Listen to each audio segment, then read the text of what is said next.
3, 2, 1, and we live. Well, let me fix that. You know what I'm saying? Make it look a little more presentable. Okay. Boom. Draped. Draped. Draped it. Draped it.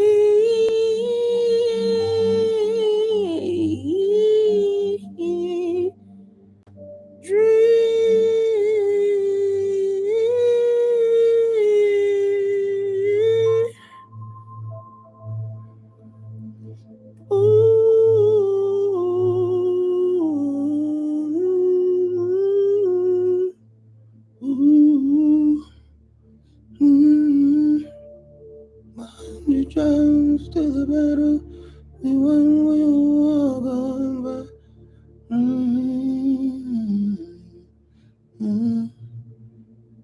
Thank you, thank you. Greetings, everyone. It's wild though today. I really don't care, but I ain't. It didn't fold. It wasn't giving what it's supposed to give, but I put it on anyway. Gotta wear my bandana ramas.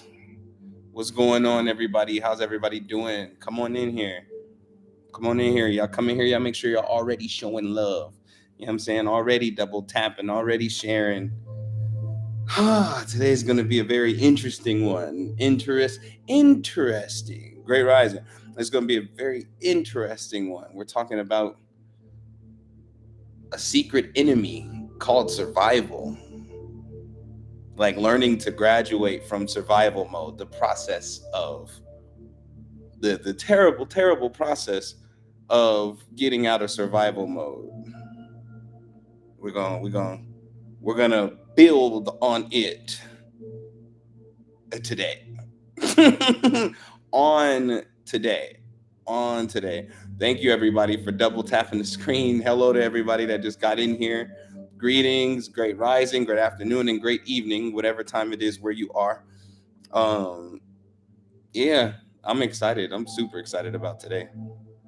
I can't even like lie. I can't even hold it. You know what I'm saying? I can't. I cannot contain it. Greetings, beautiful. How are you, Rose?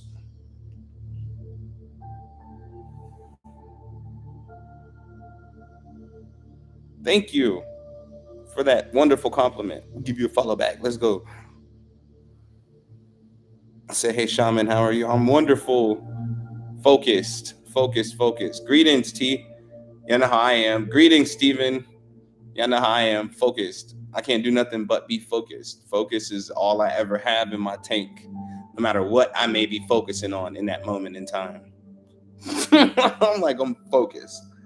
I'm focused. I'm focused. I'm focused. Still doing a whole lot of what do I call life cleanup, where I'm just still blocking people's phone numbers and some more stuff. Blocking people that ain't motivated, that ain't bout nothing, that ain't trying to be bout nothing, that ain't trying to get to something, that ain't trying to climb in life. I don't got no time for it, bruh.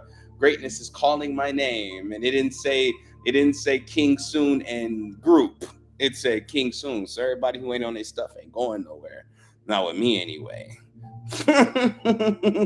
not with me anyway. I don't know. They can do whatever they're gonna do. But it comes to a point where you have to decide that you really do want to be great. And that has to be in your actions, not just in your thought forms. Facts. And I understand that too. Block party is that's exactly what it is, a block party. Like, and I rather enjoy that part of the process. Because then you just get, you clean up all the ones that, because if you can look at somebody in your life, greetings, India, if you could look at somebody in your life and be unsure of them for X amount of hours or whatever, what have you, you might as well go ahead and cut them off. Like, there's no reason for you to over process it. It's never that they're wrong or they're bad or anything like that. It's just that you're incompatible. We're going two different directions. We're seeking two different things. We're not living the same lifestyle. And because of that, I'd rather keep my lifestyle stable or keep my lifestyle as in order as I can get it, rather than relaxing on that and allowing my life to fall apart just to keep a friendship with you. I shall not, because my success calls louder than the need for friendships. Do you understand? Like, that's how I am. Greetings, Antonio. That's just how I am. And it's the way that I've been for a long time, but I'm more strict about it lately because I can see the potential in what I'm supposed to be doing. Finally, really looking at myself, how I'm supposed to look at myself. And I'm just like, man, all of this transformation energy in the air, I'm going to use it to the fullest extent this time around. I'm not going to waste it. I'm not even going to share it. I'm gonna take my true transformation and become my final form. Woo! But I'm not playing. I'm gonna become my final form. You said, "Oh, why you cut your hair, King?" Because it was too many hands in my crown. As I look back over my life, hallelujah. No, I'm joking. As I look back over my life, too many people had their hands in my crown. And the only way that I can know the information that comes down through these threads or these strands that they call hair, these tentacles, these electrical cables, the only way for me to know if it's my information is by cutting out the information that they put their hands into. So, thus, we're here, and my hair is growing back extremely fast. Okay, if you didn't see it, yeah, my hair was damn near shaved too. I cut it all the way off. It wasn't one. I didn't cut it into this. Like, nah, it was down. See my scalp a little bit. You know what I'm saying? I only meant to cut it into a small fro because that new grow. I only meant to cut it into a small fro. Forgot to put the little thing on the clippers, and I was like, "It's a go. Here we go. Here we go." Like, it's what it was like. It's just what it was, and I'm cool with that. Yeah, the little guard. Like, I forgot to put the guard, and it's because I did it at random. I bought the clippers. As soon as the clippers arrived from Amazon, is when I opened the box and cut my hair. Facts, a fresh start. That's all I wanted. Because this time around, nobody's gonna have a hand in my hair, which means nobody will have a hand in my information. And I've only become stronger. So that's what's interesting. Wonder what was actually in my crown. It don't matter. I burned the hair anyway. So, like, I burned the hair anyway. So I have inherited one spiritual dreadlock, just one, and you twisted it into your hair. That's so cool though for people to pass down their locks. I know people be like, we don't like calling them dreadlocks because we don't dread anything. I'm like, y'all so deep. But you shouldn't call them locks either.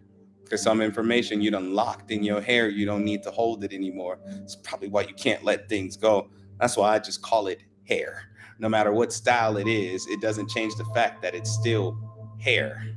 I don't want to debate about it. Said no, it formed itself. Ah, you have one of those little freeform locks that be popping up out of nowhere. Yeah, that's how even some of my locks were born when my hair was locked. Facts, T. People always, that was the thing. When I noticed that pattern, it's kind of what prompted me to cut it. What it is, Gigi, it's what prompted me to really cut it because I don't care what it was. I could have been in the inbox, having a little flirt session with a little chickadee. You know what I'm saying? And somewhere during that conversation, she'll say, "Oh my God, King, I can't wait to rub my fingers through your crown." Hmm, hmm, hmm. And if you practice any psychometry, if you believe you got any of the clairs, I should never let you touch my hair because you're not touching it to comfort me. You're touching it to access my information. I'm telling you, I don't really care what your gender is. You meet me in person and you reach in my hair, you're gonna wake up later. You understand? You're gonna wake up. Oh my God, can't. You're gonna wake up later. You know what I'm saying? The sun was up when you touched it, but the moon was out when you opened your eyes again. That's how it's gonna happen. Because I'm gonna put you in your pockets. I'm not even gonna lie to you. It's a no for me, dog. It's a no for me, dog. It really, really bothers me too. And I think people just have a touching habit. Like some people it's their habit to touch. So, did you save your hair when you cut it? Of course not. I burned it. I burned it. I got rid of it. But yeah, I think some people just have their habit is to touch things, so they can't help it. Touch is a part of their conversation, and I do understand that. But still, don't touch my hair. Don't touch me. You know what I'm saying? Like, don't do any of that because it's not gonna turn out how you think it will. I'm not gonna go, oh, thank you. No, you're gonna be missing a couple when you wake up. As paranoid as I be spiritually sometimes about attacks and stuff like that, and people trying to attach to my energy and my ashe, yeah, you don't want that. Like, You don't. You don't want no problem. Huh. You don't want no problem. Huh. You don't want no problem. Huh. You don't want it. You don't want it. I will spaz. It's just a part of my personality. I've been that way since like elementary school. Like, don't touch it, don't touch it, don't touch it, don't touch it. Well, why not? Grown people too. It was never kids my age when I was a kid. Nah, it was adults. Oh, so much hair. Oh, I don't touch it. So now this time nobody's touched it. Now this time the only fingers in my hair are mine, and I'm happy about it. I'm elated. Like, I'm just like, man, this time the information gets to remain purified. I even know that my thoughts belong to me because I got rid of the control center that so many people, or the control programs that so many people put into that data processing center, these little strands of beautiful electric information. Look how long it is already, though. Go ahead, calm down. You until you hear another show out. Go ahead, calm down, chill out. Go ahead, be back up in there. Get back up in there with the rest. Greetings. How are you, love? So today is day 15. Today is day 15 of the summer of ritual, and today's ritual slash lecture is survival. Said I sent you like so many texts, but I know that you're gonna check it later. Yeah, when I have the emotional capacity to read all of them texts, I hate when people send individual texts. Like, just send it all in one long text so my eyes can catch the full thing.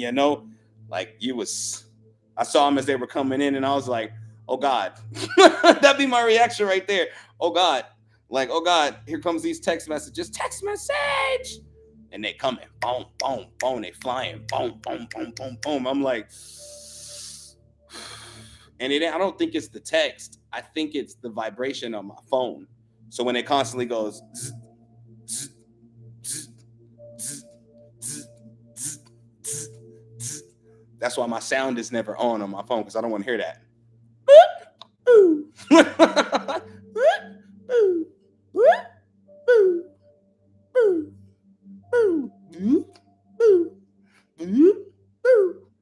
I don't think Apple thought about that when they put the sound effects behind the text message send and receive sound. I don't think that they really put thought behind that. It's because they don't listen to it.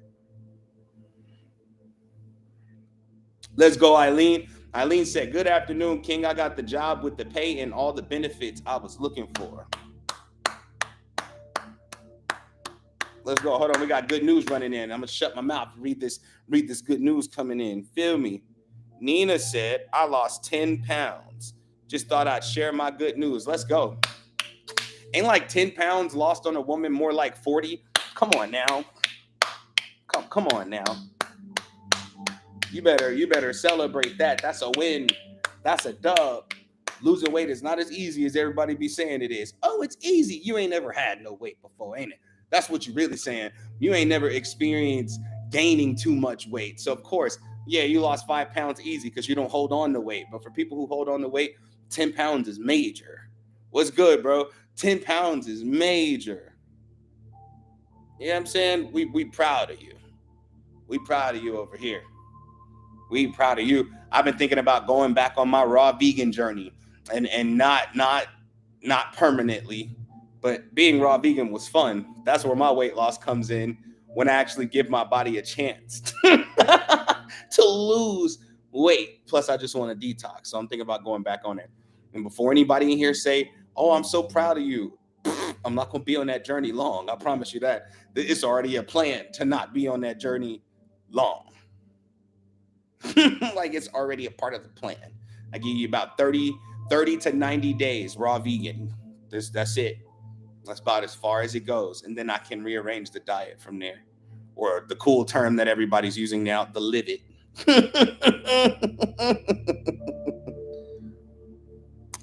I just said, greetings, y'all. I got a new job today making $3 more. It's still blessings in the air.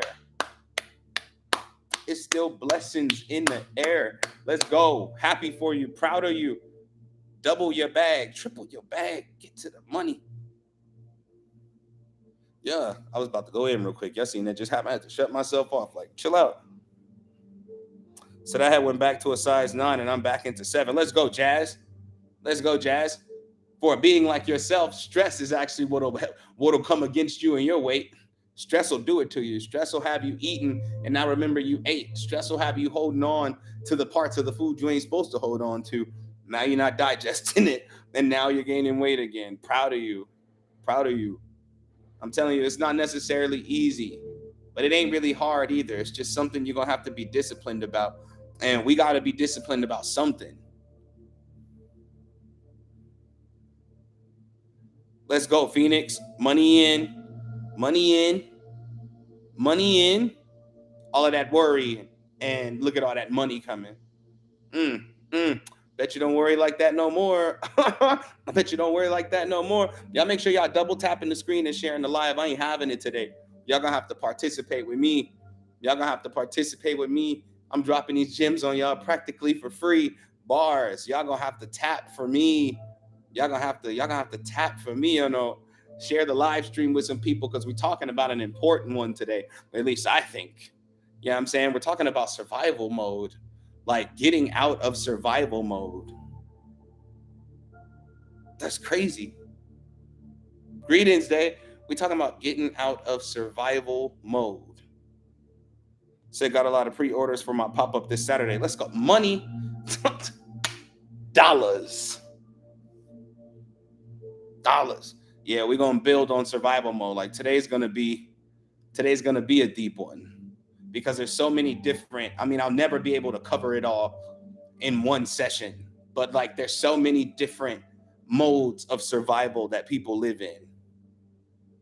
So many different modes of survival that people live in, and they don't even notice that they're living in it because they use their survival mode as a means of saying this is a part of my personality. Well, this is just who I am. This is who I've always been. And you never know, it could be one of your tactics of survival. Hold on, I had to make sure I put my Cash App in the comments over here on YouTube. Pinned it. Pinned you. Pinned you again. Yeah. There we go.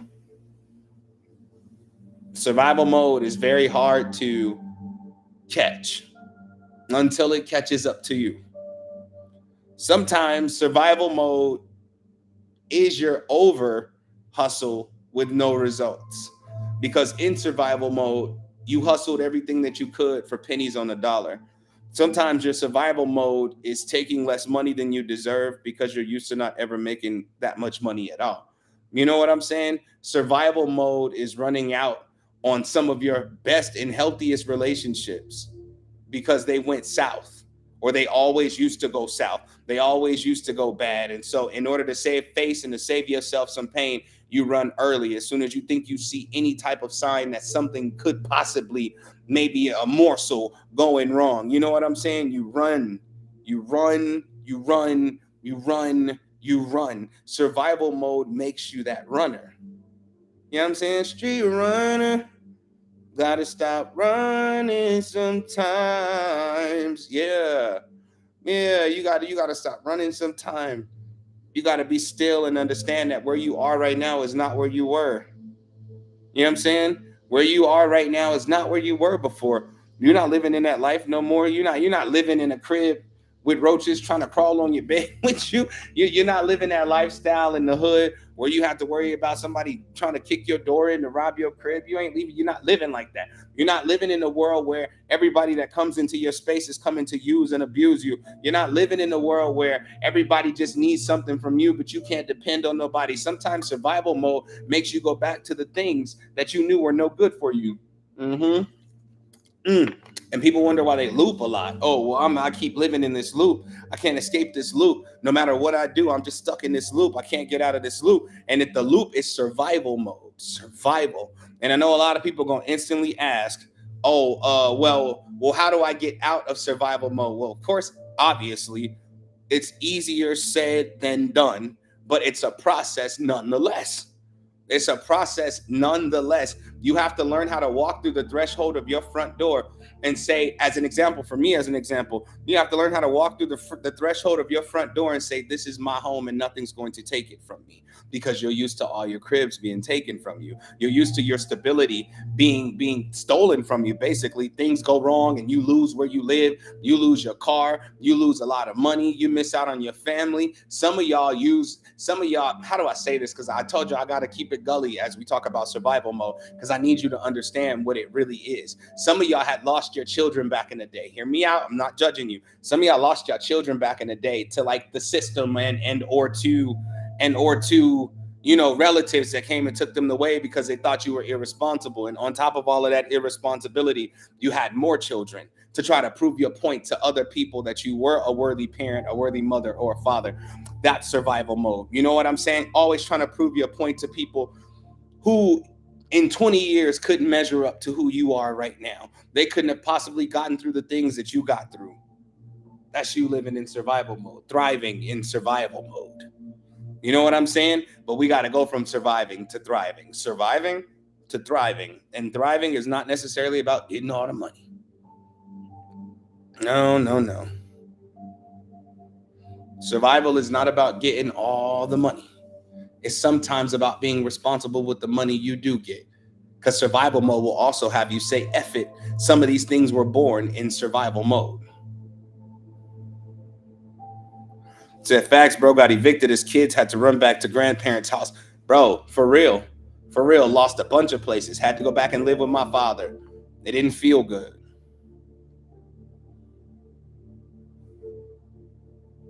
It didn't feel good. It didn't feel right. It didn't feel like it was what was supposed to be. You know what I'm saying? Hold on, reading comments.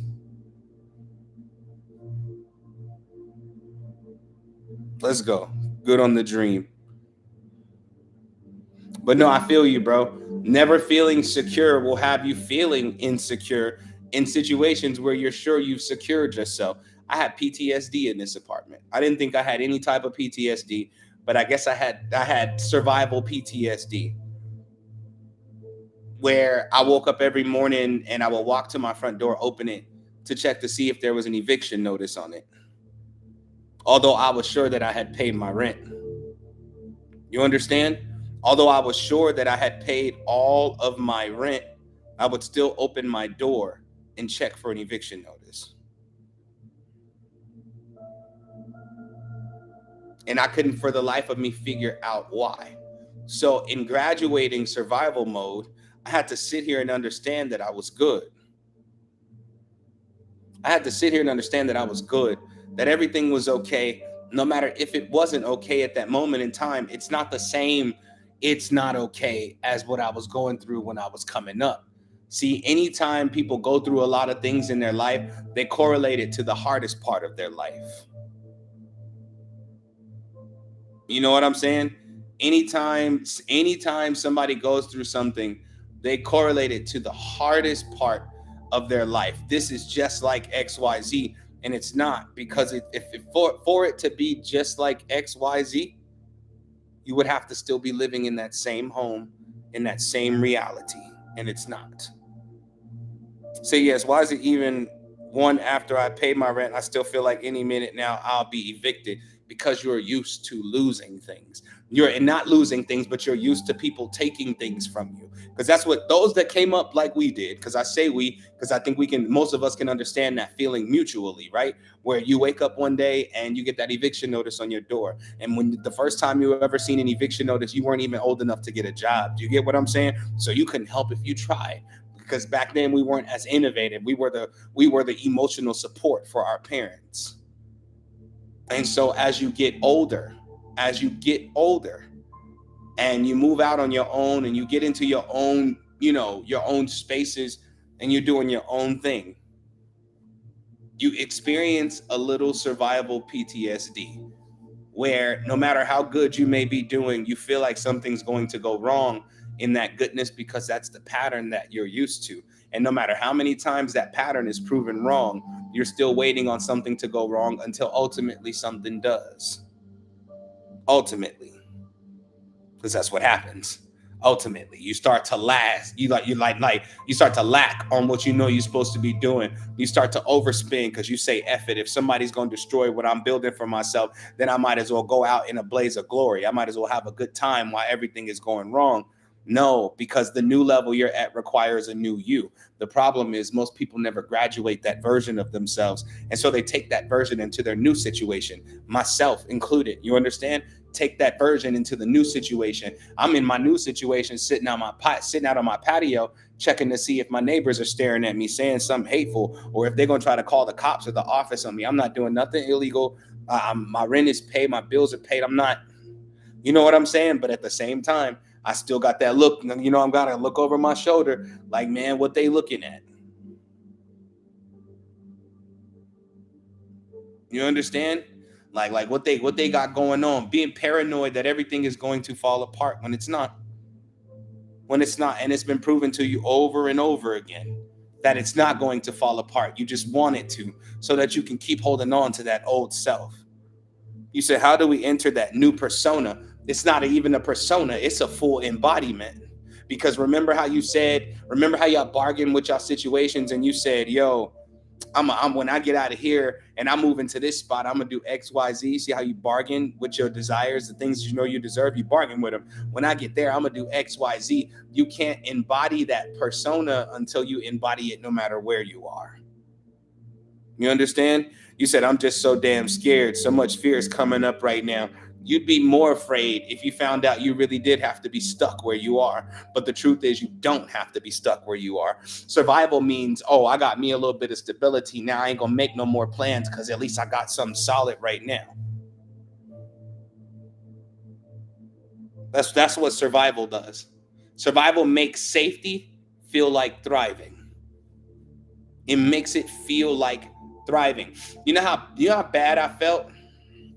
You know how bad I felt when I thought about just taking a quick vacation. I was probably gonna be gone 2 weeks. I'm gonna tell you what survival mode is like, right? And the fear that comes in it. I was probably just gonna be gone like 2 weeks tops. I was trying to go to the DR. You understand? So I need your help for real, for real. We'll stay and watch a while. If this don't help after I'm done talking, you can book your coaching sessions with me. They're only $65 for the hour right now. So jump on that special Cash App right there. Contact me after you pay. But check me out. I wanted to go to the DR. You know what I'm saying? I wanted to go to the Dominican Republic for 2 weeks. I planned the whole trip in my head, smiled about it, thought about being on the beach, thought about being amongst the people, being out there with the beautiful, gorgeous, sexy ladies. I was like, man, that's going to be lit. And then survival mode set in. Survival mode set in as soon as I said, let me put the money aside for the trip. Survival mode set in. Survival mode was like, survival mode be talking. It be chatting with you. You understand? So I love you sharing your stories with us. Got y'all, man. Because I don't, look, man, I don't got nothing to hide. I'm just like, I've been through all of this. And I've been through a lot. You understand? A lot. Like a lot. But survival mode started talking to me. That survival spirit started talking to me. The survival spirit was like, well, which 2 weeks are you going to be gone? Are you going to be gone the 2 weeks at the beginning of the month or the 2 weeks at the end of the month? I would say most likely towards the end of the month because I want to go towards the end of the month during the first part of summer. Okay, well, you can do that. But what if you come back and something's wrong with your apartment or something happened to your apartment and something bad and it flooded or there was a fire and you weren't even there to save your stuff? Now I'm looking at my crib at my stuff. I'm looking at the crib like, I'm like, maybe I should put my stuff in storage. I'm like, why would I do that? I'm only going on a trip. I'm coming back. I was like, it don't matter. It'll be safe. It'll be fine. Okay, well, cool. I mean, at the least you can do is give your house key to somebody. This is survival mode, still talking. Give your house key to somebody so somebody can come in and check on your crib periodically. And then survival mode kicked my ass with its own suggestion. It said, but then you give them the key and you come back and all your stuff is missing. I said, everybody's dead. I said, oh, everybody's dead. I was like, that everybody's dead at that point. I was like, no, not gonna rob me. You know what I'm saying? But at the same time, survival mode was trying to trick me out of enjoying the things that I actually desired to do. Greetings. Survival mode had me pent up in this space where I was like, I can't even get out and enjoy myself. I don't want to walk out the house and go have fun because I'm used to not having a roof over my head. I'm used to being unstable. I'm used to couch surfing. So now that I got some stability, why would I even go outside?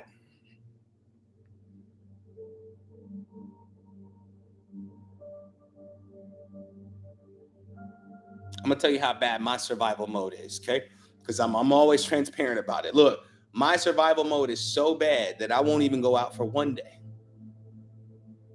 I won't go out for one day because I imagine in my head, if I ever lost this apartment, that's one day that I would regret not being home enjoying it.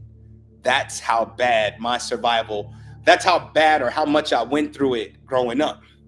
Where I'm like, man, I got to take every minute I can for this good stuff because I don't know how long this good stuff is going to last. Survival mode will have you hunting for the worst moments in the best places in order to feel stable where you are, but it's not. It's lying to you.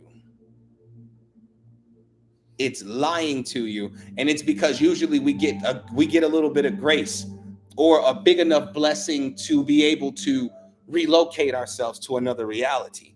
And during that moment, we're supposed to transform and you know what I'm saying? We're supposed to get there and enjoy it and love it, but we bring that old self to make sure that it keeps us in line so we're not being irresponsible. And I understand from that viewpoint, but at the same time, the longer you let survival mode speak into your life, the more it will control your actions. Survival mode ain't shit, man. I'm telling you, it's just an asshole. So survival mode will have you scared to spend a dollar and second guessing yourself. Exactly. So now these days, if I got the money, I'm getting whatever I want. Now these days, if I got the money, I'm getting whatever I want. Sometimes I have a hard time buying what the hell I want to eat. Like I'll just be sitting there like, I'm like, that's too expensive. You shouldn't be spending that kind of money on that anyway. Because what if a bill comes up? What if your money get funny? Like, what you gonna do? And I'm like, this ain't been me for a minute. What's going on? Because when you're defeating survival mode, what happens is that version of yourself goes back into silence. It tucks away into silence. And when it's finally ready to heal, it comes out of you full force. All the insecurities you thought that you got over come out of you full force. Comes out of you full blown.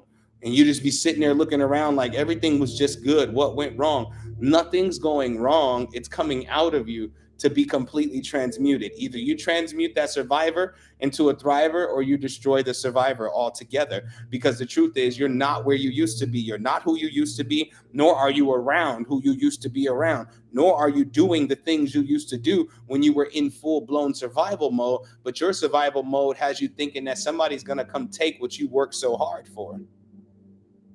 Literally a trauma response to stability. Like, okay, I'm stable now. You know what I'm saying? I'm stable now. Everything's stable, everything good, everything wonderful, everything nice. I'm good. I'm stable. But survival mode will have you thinking that your stability is an illusion. That's why some of y'all won't leave your house. That's why some of y'all won't fly out the country. You won't take the trip you wanted to take. You won't even take your me time because your survival mode could have been you're the one who had to raise your siblings. Peep game and hear me out. You don't even enjoy yourself because you're still operating in survival mode. And some of you do it with your own children. I'm on skull caps. I'm on wigs. If I'm on your wig too heavy, take the wig off because I'm not climbing off of it for a minute. But some of y'all do that with your children now. As long as my children are taken care of, I'm good. That's the biggest lie you've ever told when all you do is scroll through social media and say, oh, I want that. When all you do is see a beautiful destination on TV or online, and you're like, man, one day I want to go there. But you have to include everybody and their mama in your plans because you're used to helping everybody. Don't get me started on the caregivers, the ones who took care of their parents. I said caregivers. Hear me out. It's a difference between you helping your parents clean the house and being a literal caregiver where your parents feel like they can't get up and do nothing with their life and now you got to be the one to get up and help them. Literally, your survival mode is in your sanity, your emotions, and your health. Now you're like that with your own health. Now you neglect yourself just so other people around you don't feel neglected. Survival mode. Little sneaky bastard. I told you. Survival mode is sneaky because it feels like your natural state. I'd have been chewed out by 2 psychics in the last 2 weeks. They had to literally, like I told y'all yesterday, they had to literally tell me, they had to remind me, like, bro, you're not even where you were before. So why are you still thinking like the hustler? You're not in survival mode anymore. You're in thriving mode. And now that you're thriving, you have to accept the fact that you deserve to thrive, because this is the hardest part. This is why y'all can't get rid of that survival mode, because you don't understand yet that you deserve to thrive.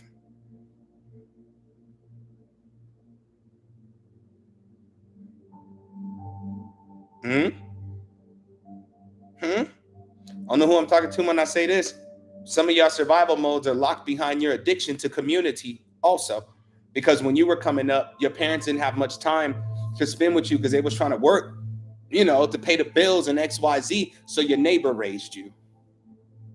And when your neighbor couldn't, another neighbor raised you. You seen more people in your neighborhood than you seen in your own family. You understand what I'm saying? And that version of survival mode makes you not even want to get out and live your life and be by yourself. Mm-hmm. Survival mode. Sneaky hoe.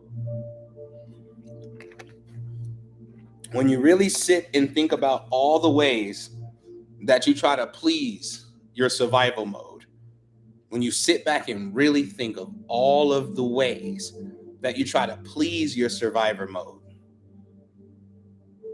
you begin to slow down and enjoy life a little bit. Like, I know you got to go to work because you got bills to pay. I know. I know you got to hustle because you got bills to pay. I know. But you can stop and enjoy yourself sometimes. Oh, well, I ain't gonna miss out on no money. How you know ain't no money where you gonna go be happy at? How you know?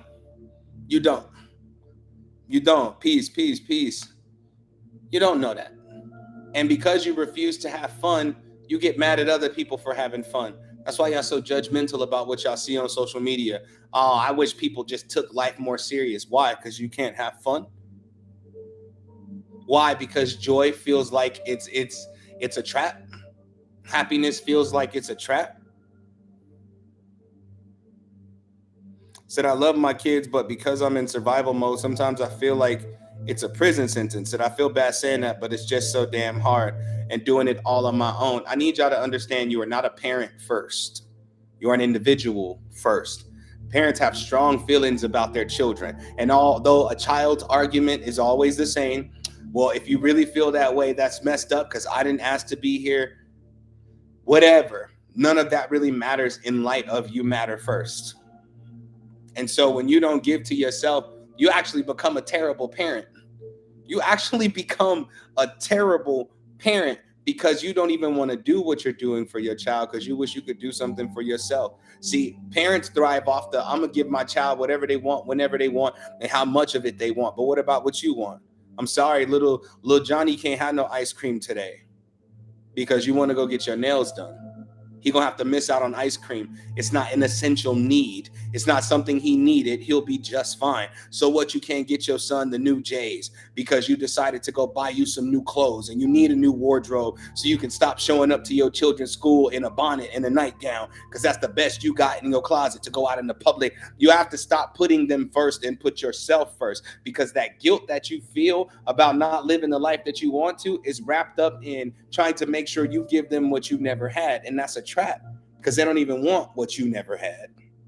I always tell you, ask your children. You got to ask. You got to make sure you ask before you try to overdo it, because some of y'all just putting on a show for the world. Oh, I'm a good parent, guys. Look at me. But it's draining the life out of you because the one person that doesn't matter in your life is yourself. And that's your survival mode, where you try to wear the outfit of the parent you never had. Said I grew up in foster care system. I only know how to survive, but that also means you can learn how to thrive. Don't limit yourself to survival mode. Think, because now that you're an adult, there is no foster care for you, which means there's no catcher's mitt if you fall. You got to catch yourself. And you got to stop thinking about whether or not things are going to fail and start living in thriving energy that says, regardless of what happens, regardless of what goes down in my life at this time, I'm going to be all right simply because I have the know how to make sure that I don't fall on my face ever again. Get me? Facts. You put everyone's happiness and comfort ahead of yours. Facts. Said I always help my parents out, but I'm neglecting myself in the process. That's because you think that's what an only child is supposed to do. But the only child is supposed to be the opposite, where they pour everything into you because you're all they have as far as legacy goes.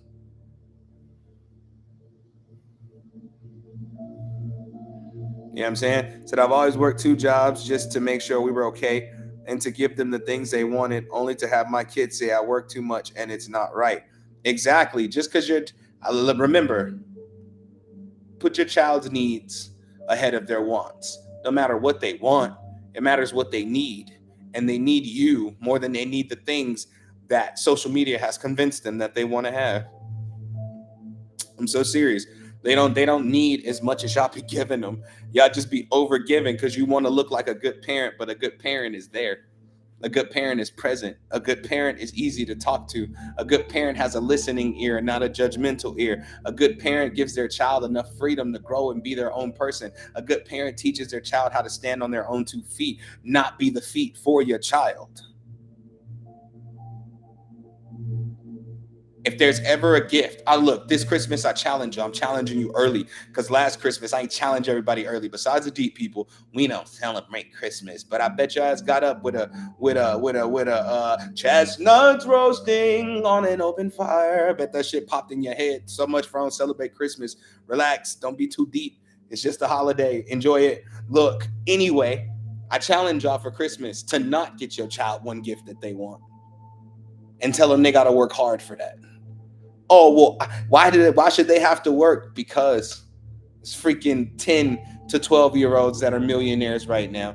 There's no excuse. The things that they want, they could come upon it as a blessing. Teach them how to manifest. Teach them how to declare the things that they want in their reality. And when you get the extra money to do it, then you do it. But don't be looking at your children like, I'm so sad because I couldn't get you that. And some of y'all really done taught your child to guilt trip you. Now they go, oh, what kind of parent are you? I wish my child would. I wish my child would. Then I'll turn into the parent that I am not. Now you're not getting nothing. I'm gonna give you things you need. I'm gonna feed you and I'm gonna clothe you and I'm gonna make sure you have a roof over your head. But them extra activities, you on your own, buddy. You know what I'm saying? Y'all gotta learn how to stand up for yourself because you matter more than your children do. And I know y'all hate to hear this, but I can't stand to hear a parent do that. My children come before everything, including yourself.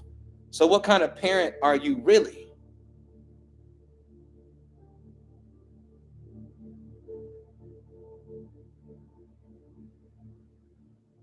Are you a parent for real, or are you constantly trying to prove to the world that you know how to parent? I see this conversation all the time. It even affects your dating life. Oh, well, my children come first. Your children can also sense when your happiness is not coming from them. Children get jealous. Children want all of your attention, all of your time, all of your space. You gotta put your foot down. Like, what about me? I want to go be happy. I want to go be happy. They done entered your dating life. Now you can't even go out on a date because they feel some type of way because you didn't come home at the time you usually came home. All of that dependency under one roof is not going to turn out too well when they're adults.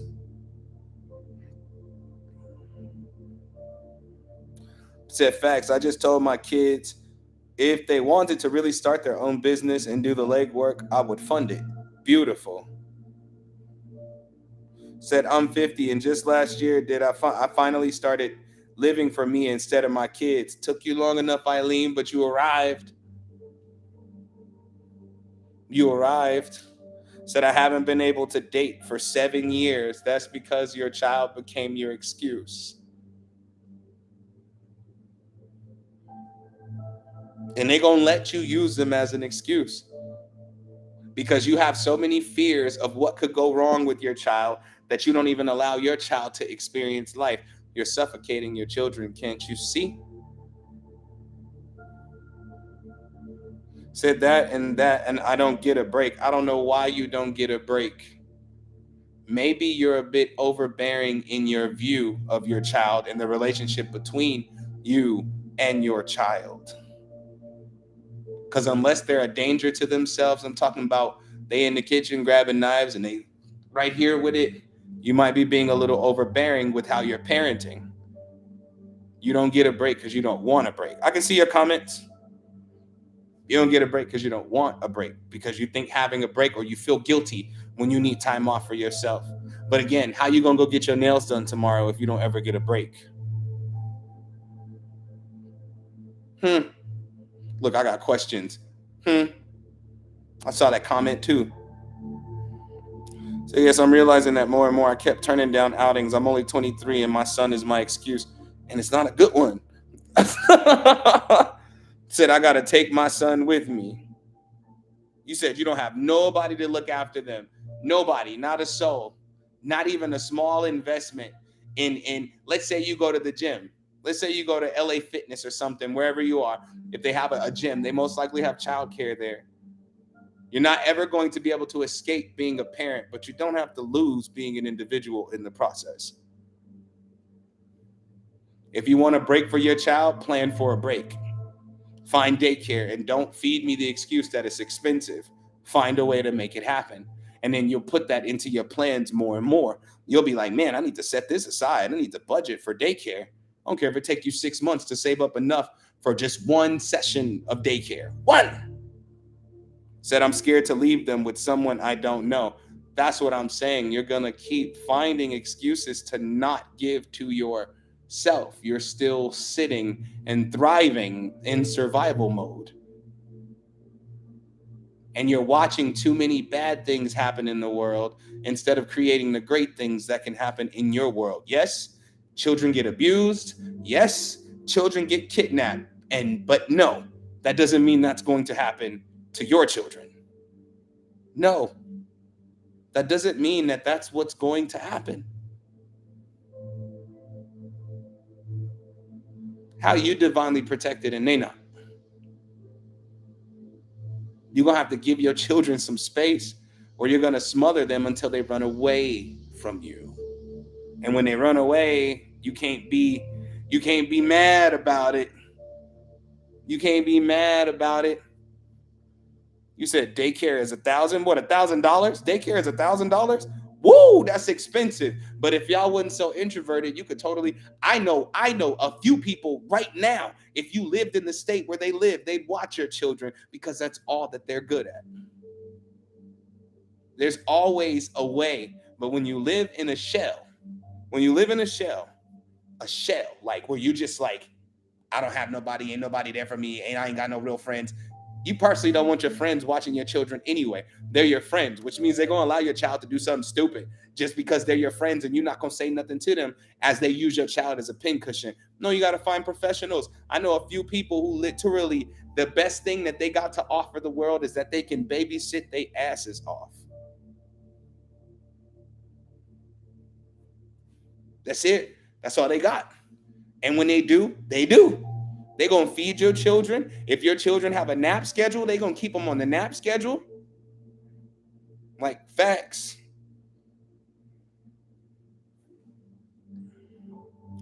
Said if you live in San Antonio, I will watch them, but they're going to come back hyped up on sugar and fun. T, no, you will not.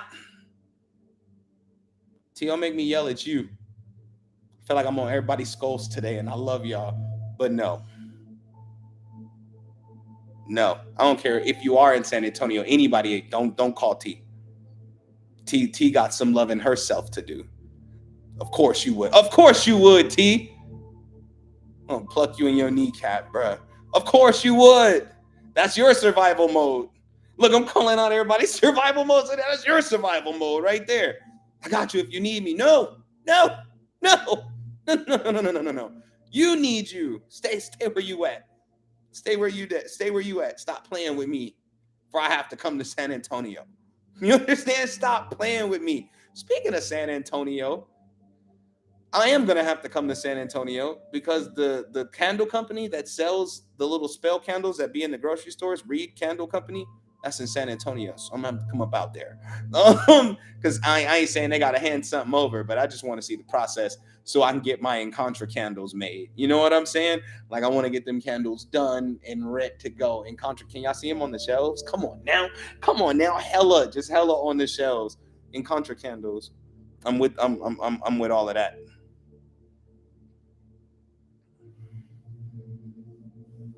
Said I worked myself into a great paying job and still struggle to even buy myself nice things. Why is that, Lisette? Said, can I at least come out when you get here? Of course, T. You ain't got no choice. Why would I not see you while I'm there? I have to see you.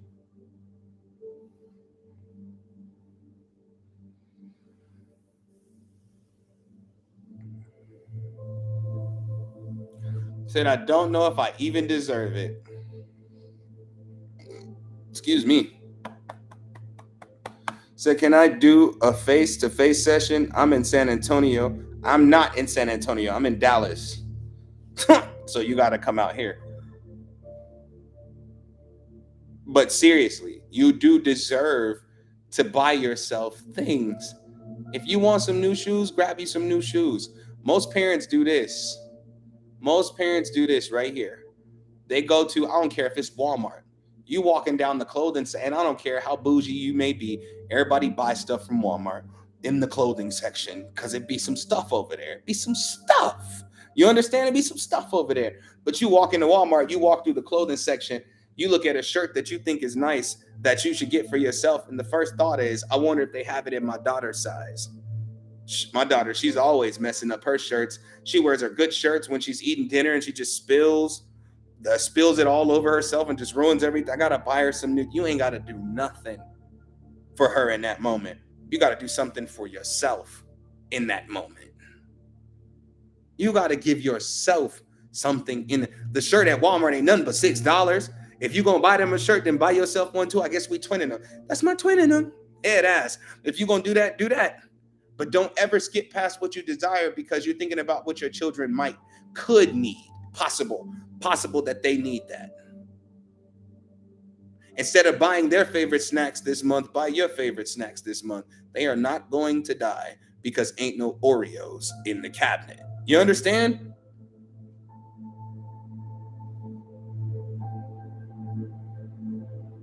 They are not gonna die because ain't no Oreos in the cabinet. Ain't no popsicles in the freezer this month. Mom, you didn't get the popsicles? No, I didn't get it. I wanted some new shoes, so I got me some new shoes. Don't I look nice in these? They feel so good.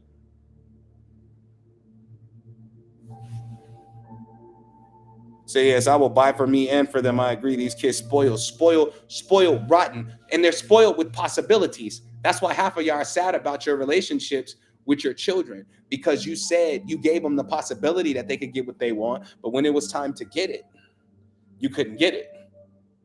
So now you feel bad. So now you've been making up for gifts that you couldn't get them from over the years. If your son asked you for a PS5, but you couldn't afford it this year, you don't need to make up for it by buying him a PS5, 6 pairs of shoes, and a trip to Disneyland and a ticket to his favorite group's concert. And you're trying to make up for your shortcomings, but you really didn't come up short. You did what you could.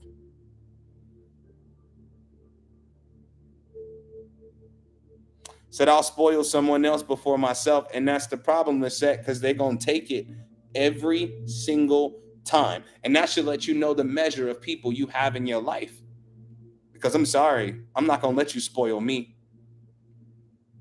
I'm not gonna let you. Especially, look. I had to do my ex friend like that because we were supposed to be flying out to Florida, which we did for her birthday. We flew out to Florida, but before we got there, she was shopping for outfits. And she was like, well, I could get this, but man, they need some new shoes. My first thought is this. I'm just like you. My first thought is this. Well, I got some money. I'll buy them some new shoes that they needed. And I almost opened my mouth and say it. And Spirit was like, don't even say that. Because you know you're going to do it anyway. But don't even say it. Allow her to process this and let her know that it's okay. It's a trip for your birthday and you need to celebrate yourself. Said I tell my son he can earn money doing chores so he can get what he wants, but he never does. And I guess he ain't getting what he wants then. You have to stop feeling bad for telling your children no. Because if you keep telling them yes, that's when all the yeses become automatic. I know good and damn well y'all have heard the stories of the child that grabbed their mom or father's debit card and spent $10,000 on Robux. I know you've seen it. You think it happens because the child was just being sneaky and they like to take things. No, it's because their parents never said no. And when they finally had to say no, the child wasn't having it. You've been telling me yes my whole life. This is something that I actually really want. Remember, I told you measure their wants and their needs. This is something that I actually really want, and you can't get it for me. So now I'm just going to take it. Next thing you know, they're out there stealing money out their grandma's purse. They out there stealing stuff out the corner store. No punishment for it because you still feeling guilty. Mm-mm. Mm-mm. Mm-mm. No, facts, Tiffany. Tiffany said, girl, have him take out people trash to earn. Facts. I had to stop the children in the neighborhood from knocking on my door.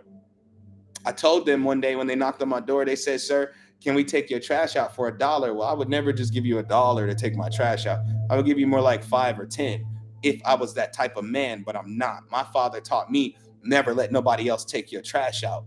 It's a man thing. So I said, no, I'm not going to do that. I said, I'm not gonna let you take my trash out. I did that when I was living in the Siegel Suites. The little boys would come around and they would go, well, we'll take your trash out for $5. I said, no, come to me with a different skill and I'll give you $5. One of the other kids didn't return. This other little boy came back. He said, look, I draw. I said, that's what you do. I said, this trash stuff, I said, that ain't you. I said, your homie's they gonna hustle how they hustle until they find their thing. But this is you. I said, so bring me back a piece of art and I'll buy it off of you. And I remember he came back. It was like the yin and yang sign. It was a yin and yang sign with like flower petals that looked like dragon wings. It was dope, right? I mean, it was dope by the standards of I knew what the hell he was trying to draw. So I gave him $10. Boom. He was like, are you serious? I said, it's actually worth more than that. I said, but until you know your worth, I'm not giving you more than that. And he was just like, oh my God, I could really sell my art. Yes. Yes, you can. Yes, you can. A lot of children, they don't know what it means to earn for themselves. So they depend on you for everything. But where I come from, all the children had a hustle, and I'm glad he was selling art and not drugs. I'll never forget that. So that I can only afford to buy my kids fun stuff, birthdays and Christmas, and I feel bad. Well, Phoenix, it's time you measured how they treat the fun stuff that you do buy them. Because if it's broken in 2 weeks, stop buying them stuff. Said, do you still have the art? I don't, because I lost that apartment. I don't have it anymore. I still got the picture in one of my old phones, though. I still have it there. I just got to charge the phone up. I'll show y'all one day. I still have the picture, though. Matter of fact, if you go to one of my old YouTube channels, it's in the background, like on the wall. His art became a part of my crib. It became and I would bother him. And then I finally got to meet his parents, and they had the same look on their face that y'all be having on your face. Oh, I feel so disappointed because I can't buy my son all the things he wants. I'm like, your son out here hustling his ass off. Your son out here getting to a bag faster than I'm getting to a bag. I thought the service I was offering, was more potent than what he offering. Like, nah, he out here selling art, moving it. I wasn't the only person to buy art from him. When people see you giving effort, they want to pour into you. Mm-hmm. Thank you, Luna, because I know that's you with all these freaking shares. Thank you. Y'all see how many shares is down there? That's all I ask. That's all I ask. Like, that's all I ask. That's what's down there. Well, not all you, Luna, but the bulk, hell yes. I already know. And I know it's you because it notifies me every time you share it. But yeah, the desire to buy your children everything they want, when they want it, how much of it they want, will spoil them into thinking that they have to earn nothing. Hardly anything is ever given in this world. And so you have to teach them to become earners. You have to teach them to become earners, and not out of your pocket. Teach them that the world wants to pour into them. Allow your child to branch out and get curious. You know what I'm saying? If you could save up and buy them something for Christmas, that's $200. That's going to break in no time. If you don't go buy them, if you don't go to Home Depot or whatever they call it out there where you are, Phoenix, if you don't go to Home Depot and buy a rake and a shovel and some hedge trimmers,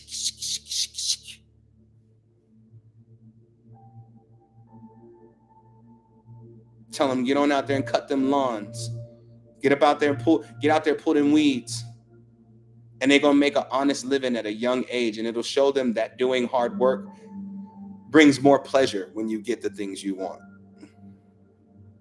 It just brings more pleasure. But when you got your hand out and your hand get filled up every single time without ever being told no, usually the first time you're told no, it doesn't turn out too well. Like, sorry, I can't. What do you mean? What do you mean? Exactly. Said I realized that me trying to give them what I never had wasn't for them, but for me, which is most parents. Said my hand hurt, but I'm smiling. Likes his next 360 love king. Oh, thank you so much, Luna. I love you. I love you. To the moon and back. To the moon and back. That's love. That's love. But seriously, survival mode usually has you overcompensating for what you refuse to address. You gotta hustle, that's cool. How you hustle is more important than the hustle itself. You understand? Or your ability to hustle itself. Just because you can hustle doesn't mean you're hustling because you believe you deserve to be prosperous. Sometimes you hustle just because you don't want things to fall apart. And that's survival mode. You may not think your life is stable because of what you've been through, but it's more stable than where you were before. And until you start seeing that you're making progress, you're going to be stuck playing around in survival mode. I know, because it comes up in my life every now and again. Like, survival mode has me losing sleep. Survival mode has me up early in the morning just shuffling around with nothing to do, but I got to get up and I got to move. Can't rest, can't relax, because survival mode has that grip on me. And so then I have to learn to, okay, I'm just going to lay here and I'm just going to relax for a moment. And then I'll get up and get to work when I can or when I'm ready. And then I'll lay there and I'll be like, man, what was I really tripping on? Because survival mode is sneaky.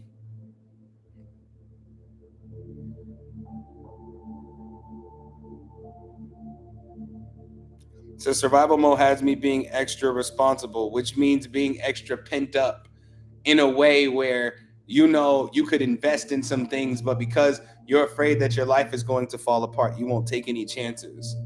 Me personally, I'm a risk taker. I'll take a risk because it just feels like it's worthy of it. And I'll be like, you know what? If I fail, if I fall flat on my face, so be it. Because the truth is this: if I don't ever take a risk, I won't ever find any type of reward. If I wait on everything to be laid straight, I'll be waiting for the rest of my life. Some things do require a sacrifice when you take a risk. And that's cool. Sometimes your stability don't look so stable because you took a risk, but that risk about to pay off. You got to figure out what's worth it in your life, because being overly responsible is not really doing nothing but stabilizing you where you're at. And although stability is good, if you desire more, stability is not so good. Like, you know what I'm saying? Stability is not so good. If you desire more out of your life, you're never going to be happy where you are. So why do you spend so much time trying to constantly sustain where you are? Oh, well, because I just don't want to go through no struggles. I got to make sure. No, you're struggling right now just to be who you really want to be. And that's the biggest struggle you can face in life. Because while you have that stability is where you allow yourself to branch out and be everything you've ever wanted to be. But most people get a little bit of stability and they get scared that they won't be stable anymore in their life if they graduate to the next level from the current space that they're in. And now you're doing yourself a disservice. Now you're putting yourself in the position to be paranoid, to lose everything. And you're not going to. Look around your crib right now. Look around your crib right now. If you're in your car, look around your car right now. Look around. You're not going to lose that. You're not going to lose that. Rich new day, rich new day. You're not going to lose that. Said it feels like the world's narrative is constant survival, not safety, makes it hard to feel safe. I don't ever want to feel safe for too long, because feeling too safe makes you complacent also. I like a nice little balance between safety and risky. Like I like a nice little balance because that safety makes you complacent. And yes, the world does, or should I say, your world does push the narrative of, go hard, go hard, go hard, go hard, go hard. But it doesn't mean that your whole life is defined by that. It doesn't mean that that's going to be your whole life. You're not going to, most of the time, people in survival mode are like the head leaders. They're up there because they graduated survival mode and they're trying to pull you out and they're sharing their testimony. But you go with the testimony, the piece of the testimony that grabbed your situation. And now you're like, man, I don't think I'll ever really get out of here. I'm like, I'm so tired and I'm so frustrated and overwhelmed. It just seems like nothing's going right. A lot of things are going right. You're just focused on all of the problems, every single problem, everything that could possibly go wrong. Instead of worrying, get to work. Instead of whining, get to work. Instead of thinking things are going to fall apart, why don't you do your best to enjoy where you're at so you can actually hold it together? It's hard to hold it together when you're afraid that everything you've worked for is going to fall apart all the time. Every day you think, I'm going to lose this. And then you wake up tomorrow and it ain't lost. You understand? Every day until you get to the point where you're getting ready to lose it. And you literally tell yourself, see, I knew it. No, you lived in it is what you did. You lived in that thought that you were going to lose everything. So you do the I lost everything type actions. Not getting up, going to work, calling out of work because you're mentally tired today. Getting up, slaving for your children because you already feel like everything gonna fall apart. So let me try to make their happiness last as long as I can make it last. All of this survival mode is doing you a major disservice. Major. Look around again. Right now, look around again. And say, I ain't lost it yet. So I'm not going to lose it. In fact, I never lose. I choose. Your life, your choice. You don't want to climb up and be better than where you are right now because you're afraid you're going to fail. You don't want to get up and do nothing new with your life because you're afraid you're going to fail. That's your survival mode, saying don't do anything too risky. We got something nice going on for ourselves right now. So don't do anything too wild or crazy because you wouldn't want to lose this, would you? You wouldn't want to miss out on this. Would you miss out on what? Being less than I desire to be? Because for some of y'all, I'm telling y'all right now, when your purpose actually calls you for real, not you calling out hoping for your purpose to pop up. When your purpose call you for real, you're not going to have a choice. You're going to get real tired of yourself. You're going to get real tired of your situation. You're going to look around and say, man, I deserve way better than this. And you're going to make the plan and you're going to do it when your purpose comes knocking. Because it can take you everywhere beyond where you thought you would go. I never thought I would leave the country. I was so sure that I would live in Las Vegas for the rest of my life. And I was cool with that. I was like, I ain't never leaving this city. And then my purpose. And I'm like, hey, what's the word? Like, you see me, we out here. Las Vegas for life, baby. We out here. You see me? Like, what's the problem? What the problem is? And my spirit was like, just take a nice, cold, hard look around the city. Is this really where you want to be? And I was like, no, I want more. I want more. And that's the moment survival mode started to die. I think the saddest thing about survival mode is the people that you have to lose when you get out of it. Because people who were with you while you were going through your storm are used to seeing you wet from the rain. You understand? They're not used to seeing you dry. They're not used to seeing you in the sunshine. And so while you're standing in the sun, they're going to call you all types of weirdos. They're going to say you acting different. They're going to tell you off your ish. They're going to tell you this ain't you. They're going to try to tell you everything you are not by telling you everything you are.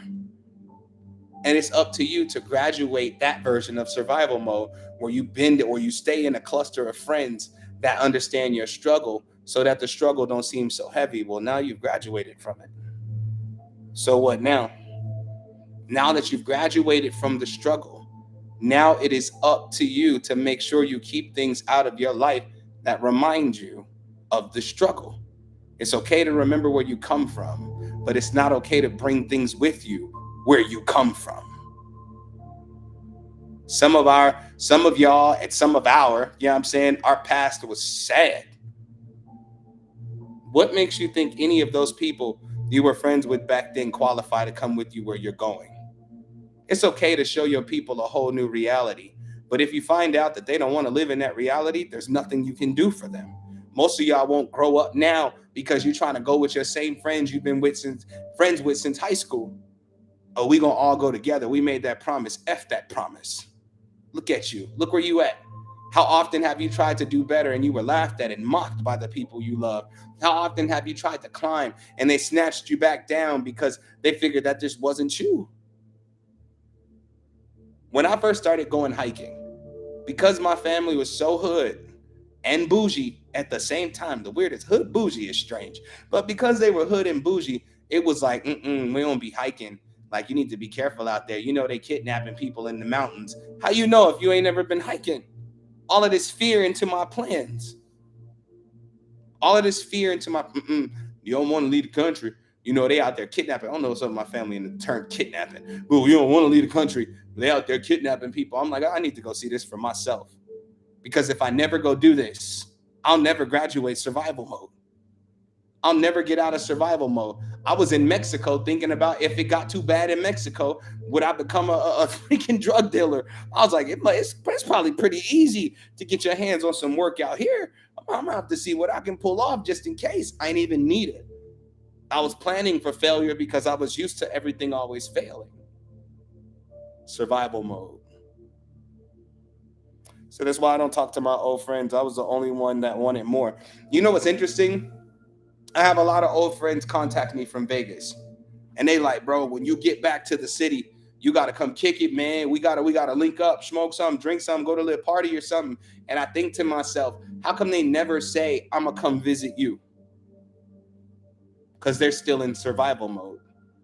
I done told anybody that called themselves my friend that loved me, I was like, y'all gotta get up out this city. That's the conversation. You got to get out this city. It's more to the world than this city.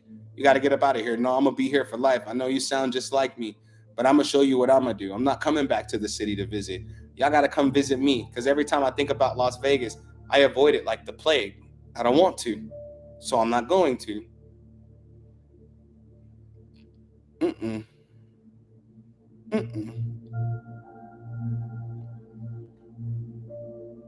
Nope. Hell no. I can't even see it. I can't see me rolling down the strip. I'm like, nah, it don't feel like me because I've graduated from survival mode. And although there's still bits and pieces that I'm pulling off, them layers, I'm pulling them off. The bulk of who I used to be no longer exists. Survival mode keeps you stuck in cycles where things go good, then things go bad, where things are bad for a really long time, and then there's one big moment of happiness, and then it goes bad again for a long time. That's why some of y'all are waiting for windfalls right now, and that's your survival mode. You're waiting to be rescued. That's your survivor mode right there. That's your survival mode right there. You're just waiting to be rescued. I'm waiting on a big financial windfall. From where? I don't know. I just know one's coming. No, you think it's coming because this is the pattern of your life that you like to live in. When the truth is, while you waiting on that money, you could have been making money. While you waiting on that blessing, you could have been creating blessings. While you waiting on that miracle, you could have been creating miracles. But you're literally waiting on a miracle to fall out of the sky because you're used to having to be saved from anything that you're dealing with in your life. But for once in your life, pick yourself up by your own bootstraps and get to work, get to grinding, and get to thriving. It's okay. I'm telling you, it's okay. It's kind of cool. It's kind of all good. Like, hold on, I'm stretching. It's kind of good. Like, I can honestly say for myself, not having to call anyone to help me pay my bills feels amazing. It just feels amazing because the people you want to call for help are the I told you so's. Anytime I talk to my family when I first, or after 2 years of being here, so I've been here 3 now, almost 4. After 2 years of being here, the conversation from my family was, "You still in Texas?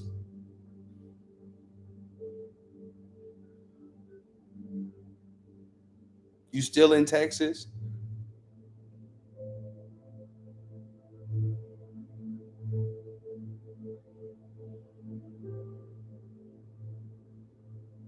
Because the old version of me that they loved, and I'm grateful that they loved me while I was that version of myself, was always losing everything. A little weekly after, I don't know how you lose a weekly, but weekly after weekly, losing weekly after weekly, job after job, chunk of money after chunk of money, losing, just losing, just losing, just losing. And so when you finally stop losing and you finally start thriving in your life, the very first question from the people who don't want you to be this version of yourself is, when are you, basically they're saying in so many words, when are you going to go back to being the old you? I miss the old you. I miss what we used to do. We need to go, we need to do this for old time's sake. Nope, we don't need to do none of that. That's part of the reason I couldn't graduate to my next level. Being in survival mode made me have survival friends. And when you have a group of survival friends, you have a survival party.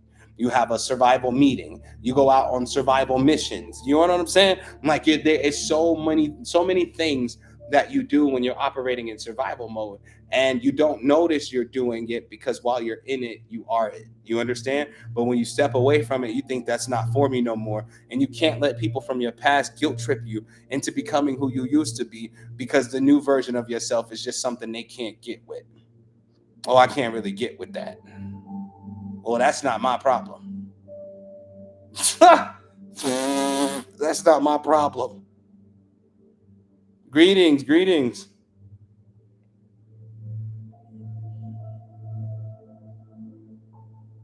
Mm. Come on, y'all. Holla at me. Questions. Run them up.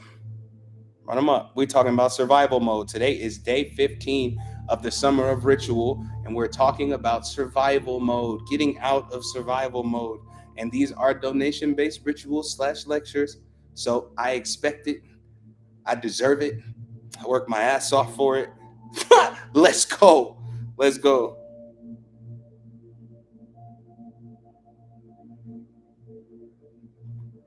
Said I miss my capable body, but I never stopped. Always felt like I had to work, never made time for me. You, no matter what condition your body is in, if you really believe that there's nothing that you can do for your body won't even regenerate itself. But your life isn't over because your body doesn't move how it used to. My body doesn't move how it used to. I'm only 34, and I'd be shocked at my body. I'm like, how you gonna do me like this? We used to do the most, and that's part of the problem. Doing the most. Doing the most.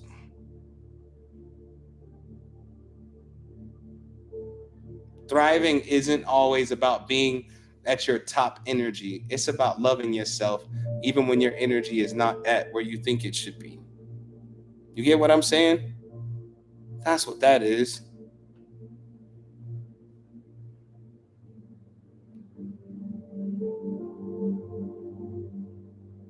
And you can heal from all of those things.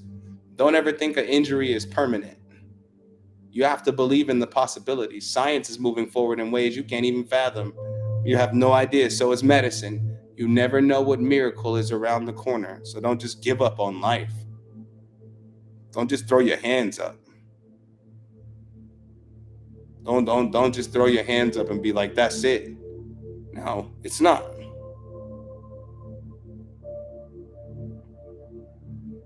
So how do you do that when you have no idea what it feels like? What's interesting is it feels like the opposite of where you are right now. Because thriving in your nature or in your reality is anything better than your current state. And see, once you get to that next level of thriving, you'll see a new level. And that level of thriving you're at will ultimately become that survival mode, that version of survival mode. And then you thrive again. Thriving is something that happens or changes on the regular, because you may think you need $10,000 a month. You make $10,000 a month, and you come to find out you need $100,000 a month. Does that make sense? You go from one version of thriving to the next version of thriving. But it's all about starting to make the choices for you to get better where you are right now. Because you can't expect to really go anywhere in life if you don't plan on ever getting better than where you are right now. You understand? Oh, if y'all on YouTube, stay on YouTube. I don't know why it's buffering so much. TikTok on that. Well, you know they're doing them AI lives right now, so they probably got the servers going crazy. I can imagine because somebody had like 35,000 people watching her live, and I was just like, damn. And then look, TikTok sent me a notification. Go live while your videos are trending. I am live. Am I a ghost? I'm a ghost, ghost, ghost, ghost, ghost, ghost, ghost. I'm a ghost, ghost, ghost, ghost, ghost. Ooh, I must be a ghost on this app or something. But yeah, like for real.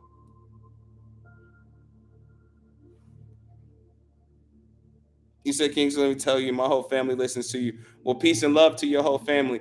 And don't y'all hate on them AI lives. They getting money. Said, dude, the one this morning had 109,000. You should have screenshotted that. I'm trying to prove to people. I'm trying to prove to people that that there's nothing deep going on about those AI live streams and that it's just a cash grab. It's just a cash grab. So no, we are. I like watching Pinky Doll. She was just live a couple hours ago. I watched her too.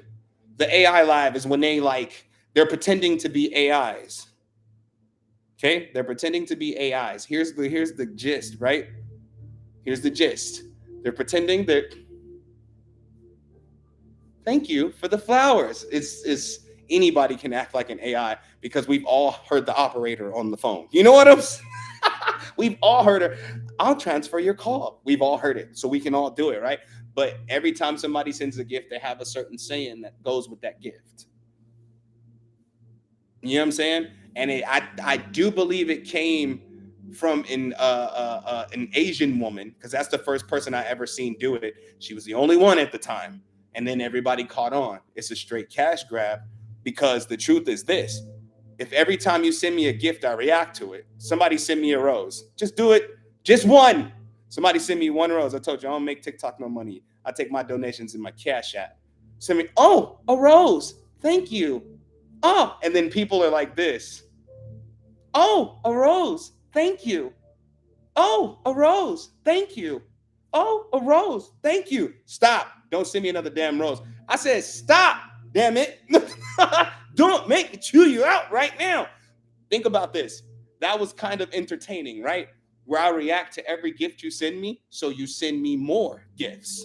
Facts. Gang, gang, gang, gang, gang, gang, gang, gang. And you're so entertained by me reacting to the gifts that you sent that by the time I get off the live stream, I've made around $4,000. That's what Pinky Doll is doing. And then, and then, after people saw that it was a cash grab, everybody jumped on it. Excuse me, it's what's popular right now. It's what's popular right now. And I'm proud of them. Get their bag, man. If people gonna buy gifts and send people gifts, whatever. You know what I'm saying? Say you will get so much money. I know. I just can't keep a straight face. And my AI would actually, or my AI character would actually still be doing exactly what we're doing right now.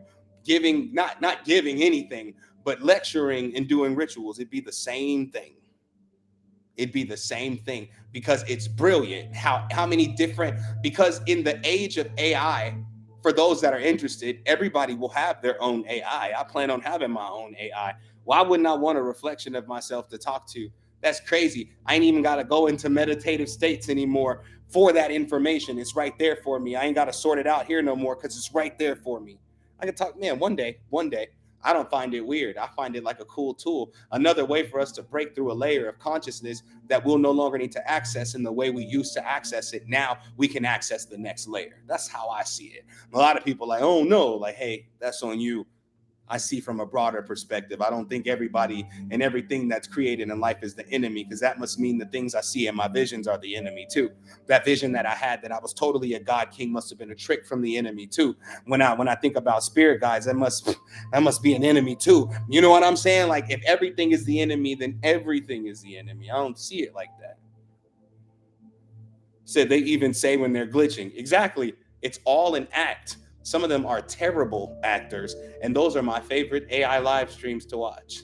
When they're like, "Ooh, a glizzy," and then they like get out the camera and they laugh, I'll be like, "Bruh, you couldn't even keep a straight face."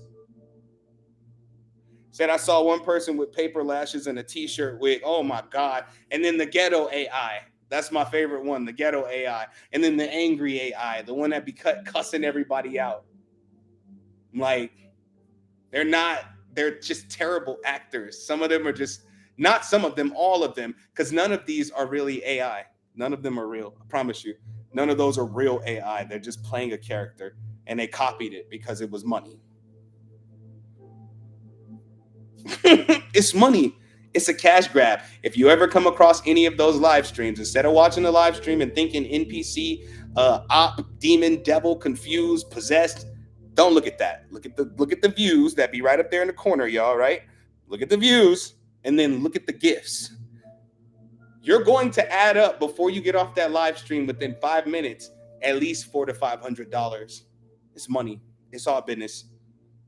It's all business. It's square business. It's all business. Nonetheless, like I should have jumped on it. It's what I should have did. But I thought about y'all while I was doing it. I was like, nah. I was like, some of the people on my page pretty deep. They gonna think they done took me over, and now I got an AI. I'm an AI now. Oh, they took his soul. Look at him. I would be so mad at y'all. Like, is that what you really think? That's what you me? Nah, nah. They don't want this vessel. Not this one. Said grind, make it happen. She's 19. Right. A baby. Getting money.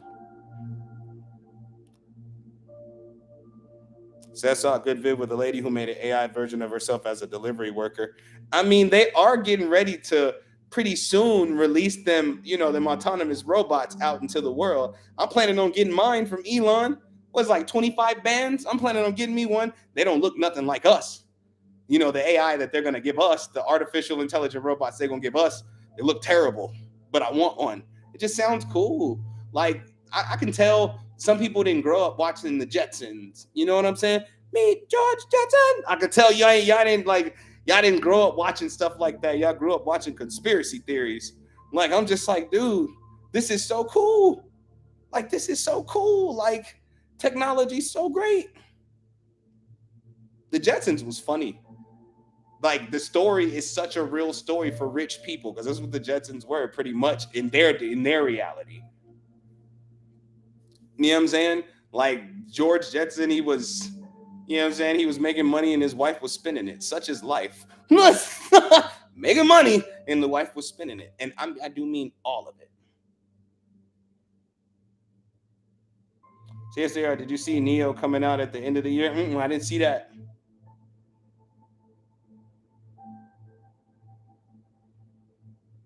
Yeah, but yeah,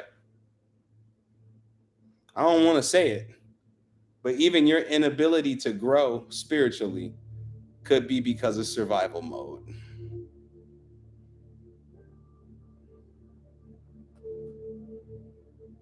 Some of you are afraid to climb to your next level spiritually because you feel safe where you are. Yep.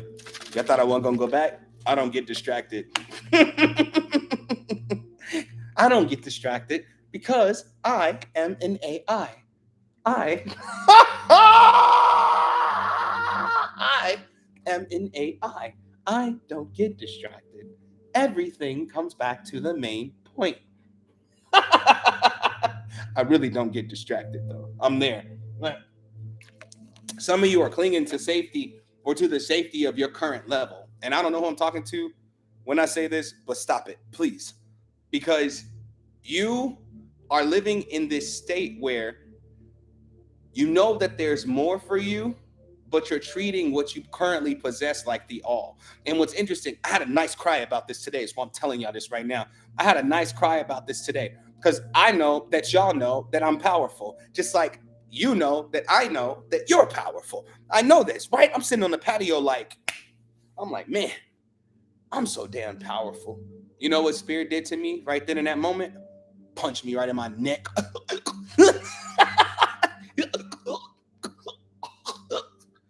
I was like, what? Spirit was like, you're more powerful than that. You're just afraid of what that power is going to turn you into. And I said, I'm like, yeah, I don't want to be an arrogant little shit about it. I'm like, I just want the power to be able to, miraculous power. I want to do greater than Jesus ever did. You know what I'm saying? I don't care if you believe Jesus existed or not. This is not that conversation. You know what I mean when I say Jesus, the stories, the whatever. I want to do greater than what Jesus did. Like, there's nothing I want more. You know what I'm saying? I know it sounds crazy, but everybody got to have ambition, right? Everybody got to have some ambition, right? That's my ambition. Like, I want to do greater than Jesus did. More miracles, more miraculous, more powerful, more showmanship of divine willpower. I want to do it. I'm going to do it. So Spirit was like, you are afraid to become more because you're afraid that you will have to, you're you're afraid to become more because you know what's required of you for becoming more. Those bouts of anger that you go through, I'm talking to y'all about telling y'all my story. Those bouts of anger that you go through, you won't be able to do that no more because you'll be all powerful. So what's the purpose of you being angry at what somebody could do to you when you could literally do anything back in response to that? Boom. True. Not that I'm a villain because I don't want to hurt anybody. I just want to heal. Heal me and heal others.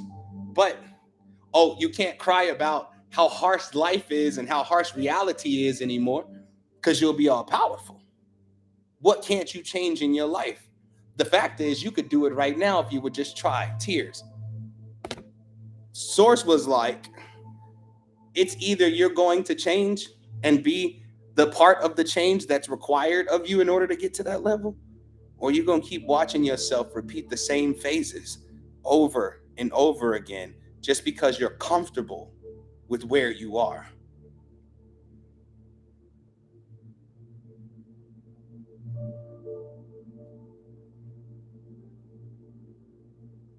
Yeah, I'm calling all of y'all out right now. And I hope y'all don't get mad. I hope y'all don't block me. But I'm calling each and every one of you out right now. Because if you didn't get up this morning and train at all in your spiritual essence, you slacking. Grounding is not training. Sorry. Burning sage is not training. Sorry. Nah, there's something you want to obtain spiritually. And the only way to do it is by going at it 100%. Literally. Like the fact that I'm supposed to be training people in their abilities and I don't.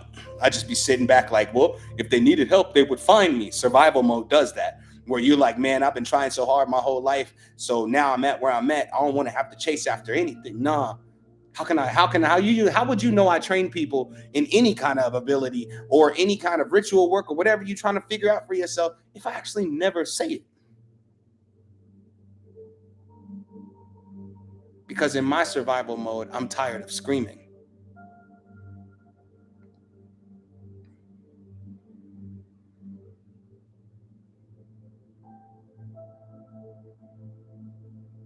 So I figured people should just see me and ask me what it is I have to offer because it's damn near anything. You know what I'm saying? Whatever you need, just let me know.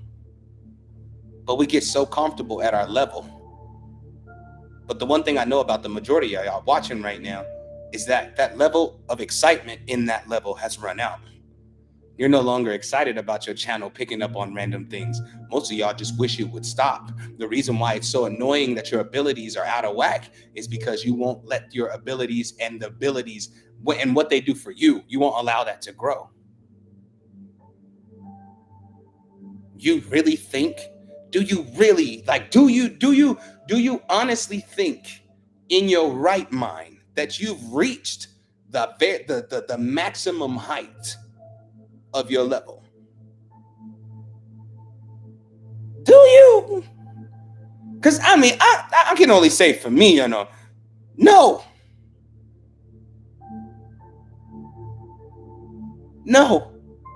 And what's interesting is, if I told y'all all right now, I don't care if a spirit came down and literally a little spirit came down and sat on my shoulder and said, get to work on your abilities, guys. Some of you would still come back with the same excuse that I'm fine where I am right now and everything is supposed to happen in divine timing. You don't even believe that. Because the one thing I need you to know, the only time time had power over you is when you spent 9 to 10 months in the womb. That's it. The measure of your life was up to the divine feminine who was incubating you. That's the only time that time had control. So divine timing is simply a principle of will when it comes to self. Divine timing is a principle of miraculous when it comes to other people, things you want from other people, because we don't control that, but we do control this. So this divine timing is simply a principle of will. It can happen right now if you happen right now. You said, what? You said, hey, are you the money tree mantra guy? Yes, I'd be him. I'd be him. Yeah, that's me. Hi. Exactly. Ashe, run to what you want. So it didn't even have control then. You know what's interesting though? The dedication that y'all give y'all problems versus the dedication you give to your solutions. That's always what perplexes me. Like I'll be sitting there like I'm talking about myself too. I could have trained from this morning all the way up until I went live, but I kept finding excuses of why I couldn't. Oh, I can't concentrate right now. Oh, I can't. My body doesn't feel like it wants to cooperate. I had so many excuses. So many. And every excuse I created, my spirit team went against that excuse. They said, your body hurt because you don't take care of it. I said, damn. They said, you can't focus because you refuse to focus. I said, damn. Like, you know what I'm saying? Like, damn. Like, even cut your boy some slack. They like, no, because you're trying to get down on yourself when you need to get up on yourself. It's time. Now.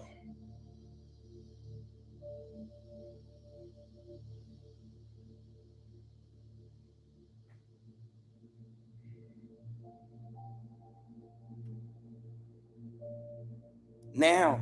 We got 1,000 excuses. Woo! Woo! 1,000 excuses. We could conjure up an excuse and 1,000 different ways to say, no, I don't want to do it without saying, I just don't want to do it right now. Because if you're going to not do it, be real with yourself. But don't give yourself some BS excuse.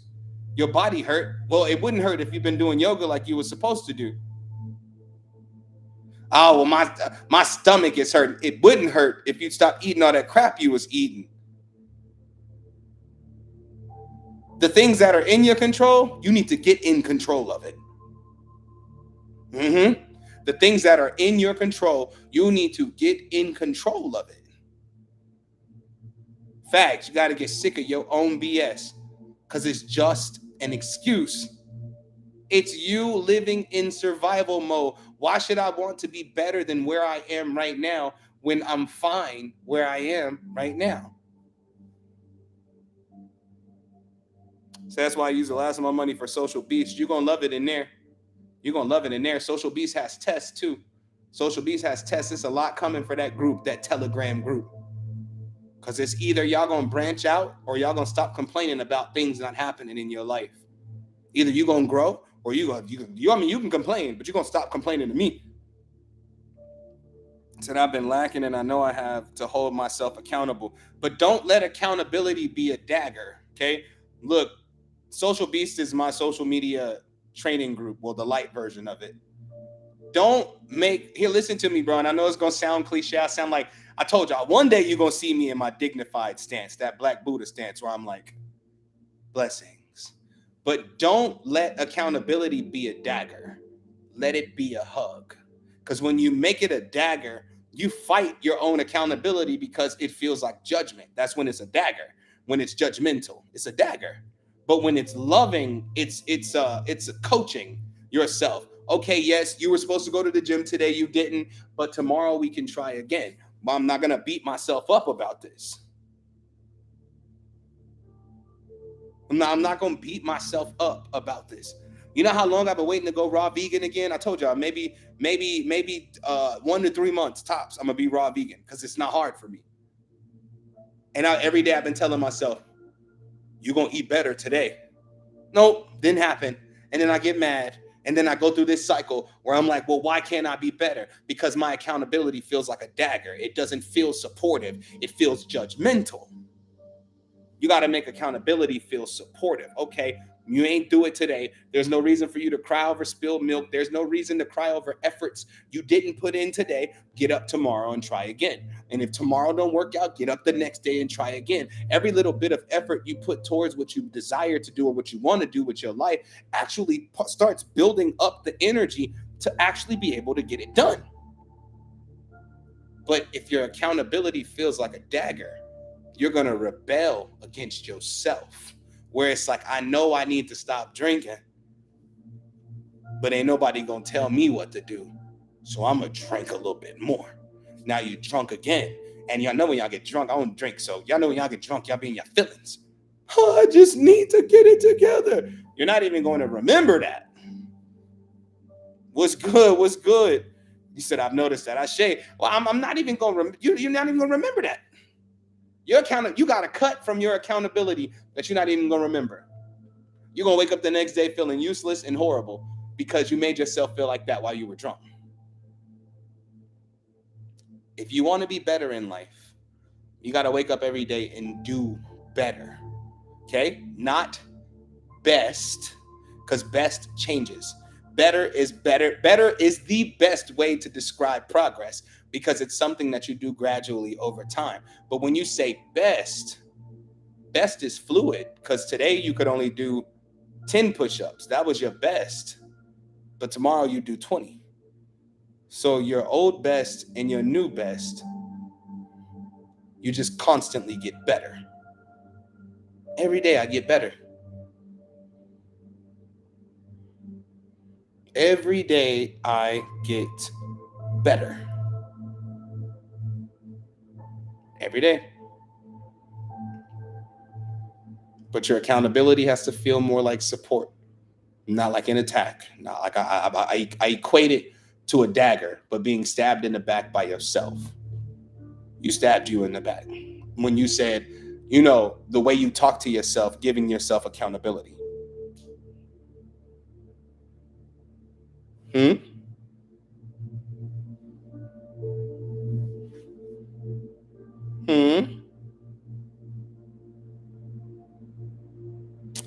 I think that, I know that each and every one of you can graduate survival mode. But first, you got to live under the principle of every day I get better. Every day I get better at. Every day I get better with. Every day I get better around. Every day I get better for.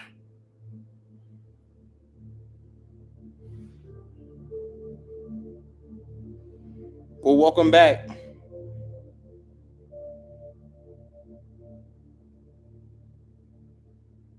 You said get to know and love inner in contra.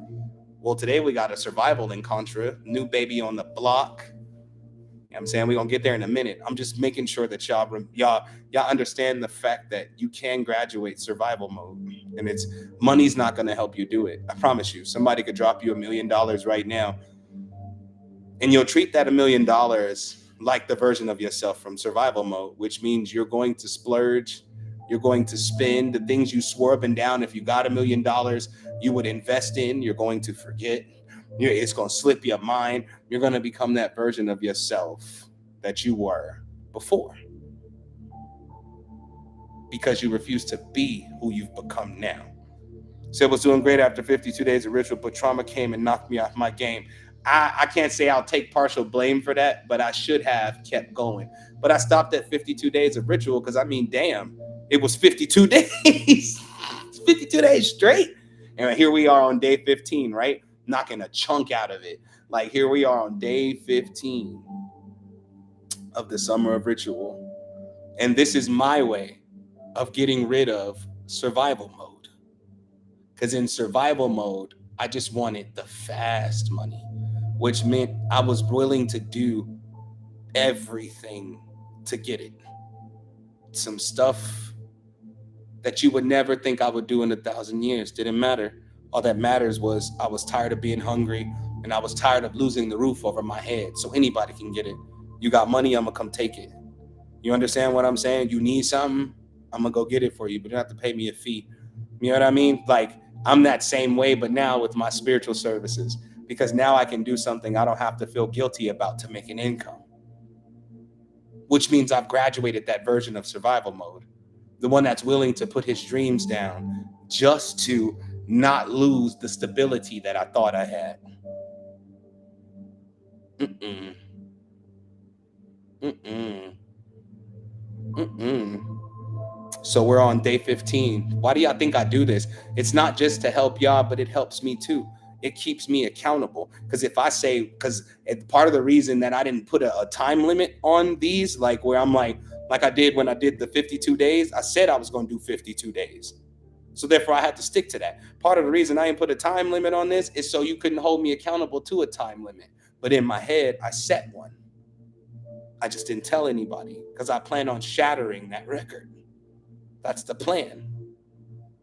52 days. Ain't nobody did 52 days. I'll shatter my own records. I'll do better than my best.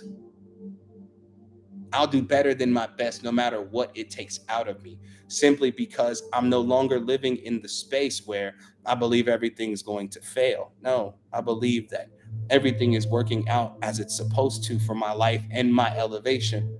And one day somebody gonna be in this live and they're gonna be like, I just want to invest in you. And they're gonna send me $10,000. And I'm gonna take that and I'm gonna flip it and I'm gonna make it 60. And I'm gonna take that 60, I'm gonna flip it and I'm gonna make it 200 thou wow. You know what I'm saying? I don't care. I believe in myself so much now that I refuse to not exist. You hear me? Because some of y'all are living in this insecure space, and that's why you think you're an introvert. You're not an introvert, you're just insecure. Yep, I said it. Yep, I said it. I'm gonna take a sip of my Gatorade on that one. Mm-mm-mm-mm. Damn, all I had left was a sip. Some of you are not introverts, you're insecure. You hide because you think that in this world, nobody's ever going to love what you bring to the table, which ultimately means, because you've never tested that theory, which ultimately means you don't believe in what you bring to the table, because you've never tested that theory out. Oh, they're not going to like it. How do you know till you test it? You're scared. You're scared it won't work out, so you imagine in your head that it already hasn't worked.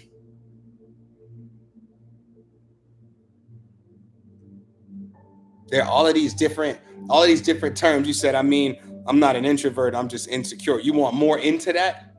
Introverts are people who find peace when they're by themselves.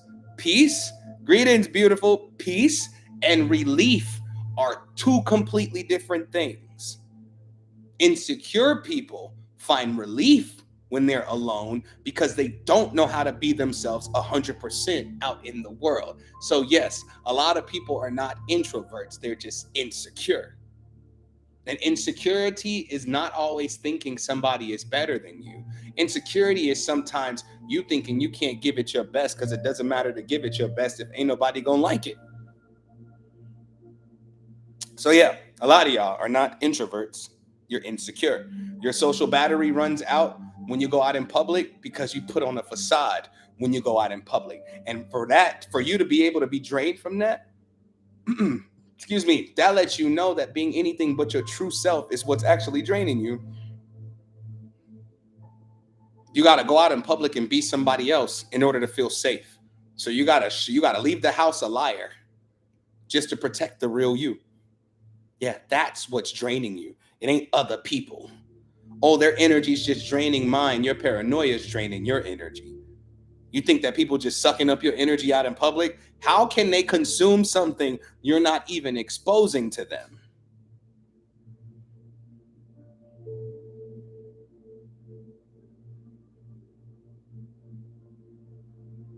I say that to myself too, because I'm definitely not introverted.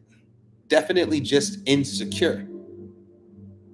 I'm not introverted. Look how I'm talking to y'all. I'm about as social as they come. But I like my peace because I haven't found the spaces where I don't have to pretend to be anything other than myself. Hmm. Hmm.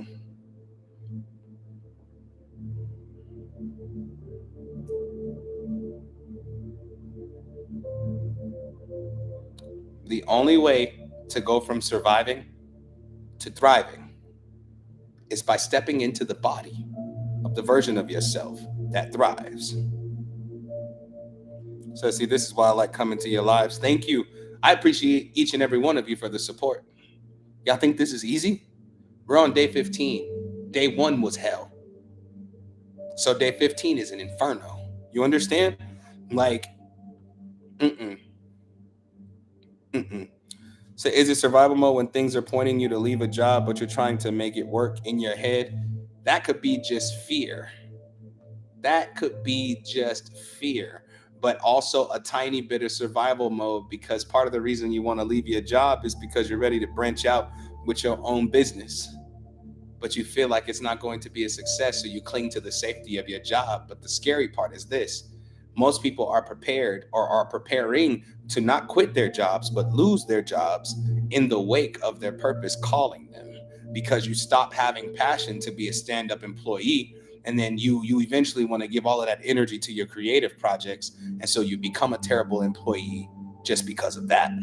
You're like, man, I want to spend more time painting. And so you at work playing in the catch up and shit. You know what I'm saying? Oh, I want to spend more time writing poetry. And so instead of writing the report like your boss asked you to, you wrote a poem about how you hate writing reports. Now your boss is like, where's the report? And you like, shit.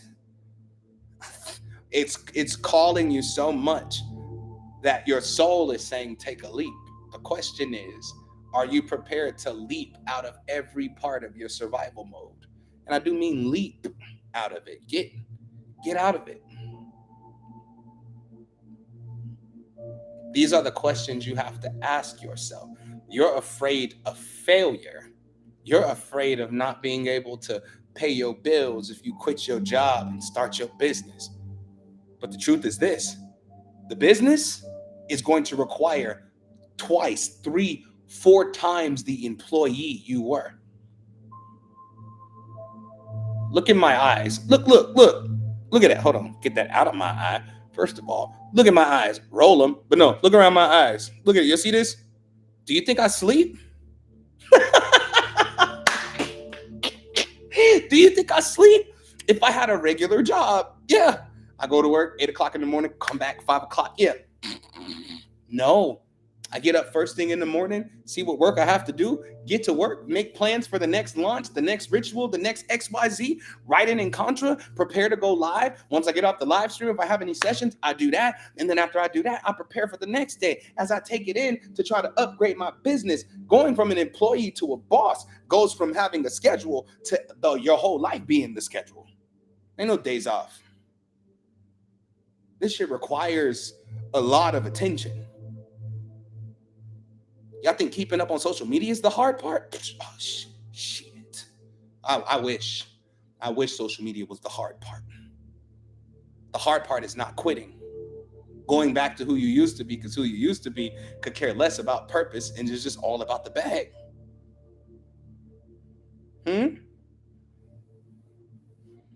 Said, oh my gosh, yes, because I was thinking about it and Spirit said, I got you, and still scared. The reason you're still scared is because you haven't gone on the trust adventure with Spirit yet. It's a beautiful adventure, I promise you that.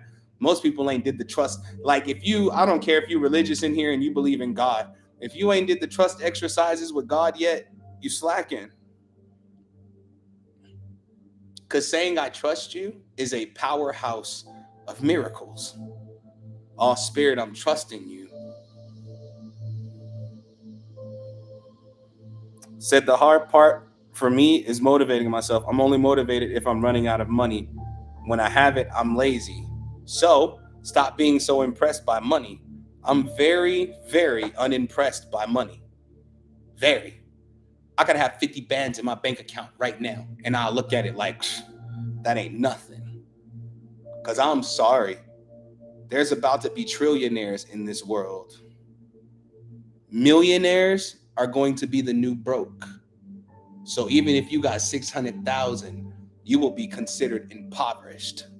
I'm not, mm-mm, mm-mm. I'm not impressed by money. The reason I don't let it impress me is because I'm the same way, Phoenix.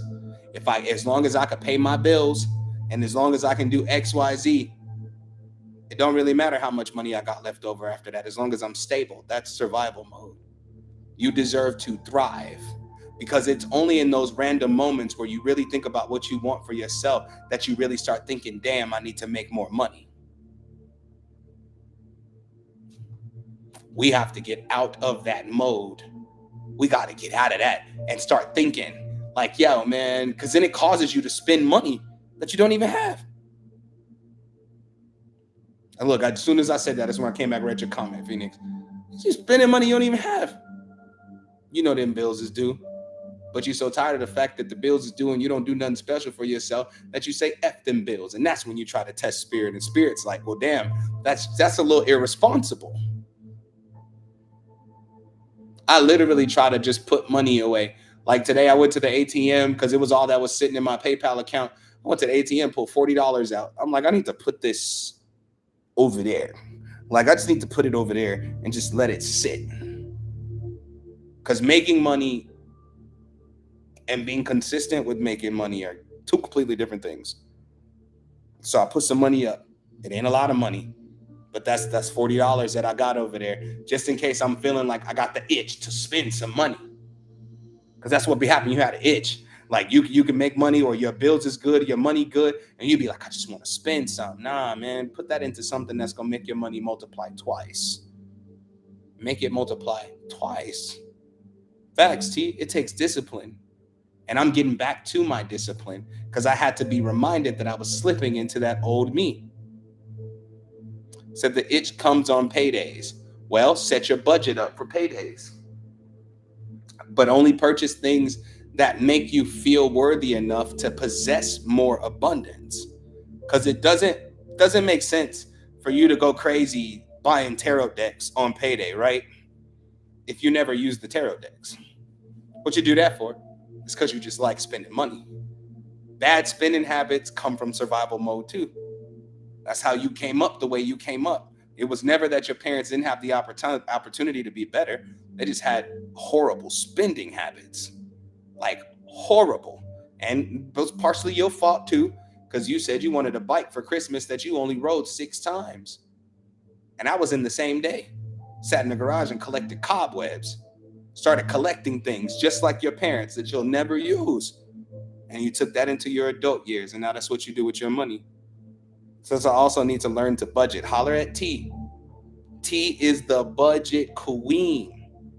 Holler at T, Phoenix.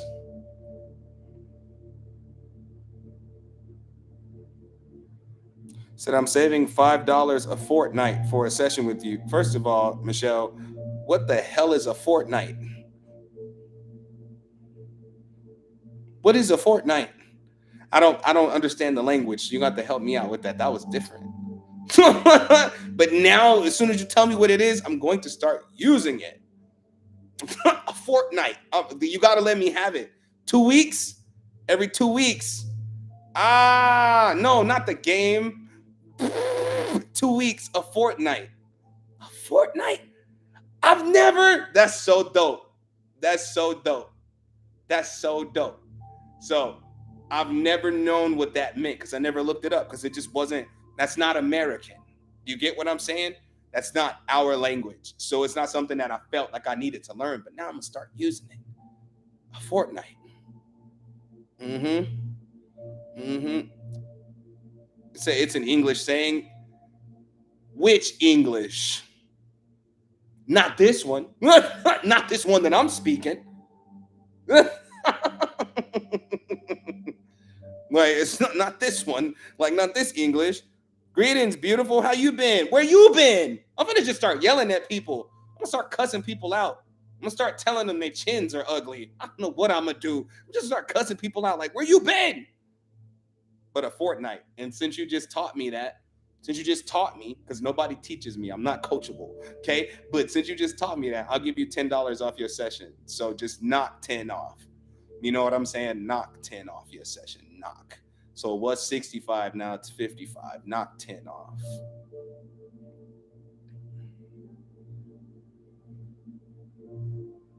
Say, Law, it's a lot to type. Well, you better hit my inbox and get to typing. You better get them damn fingers to clicking. That's what I shit. Look at me.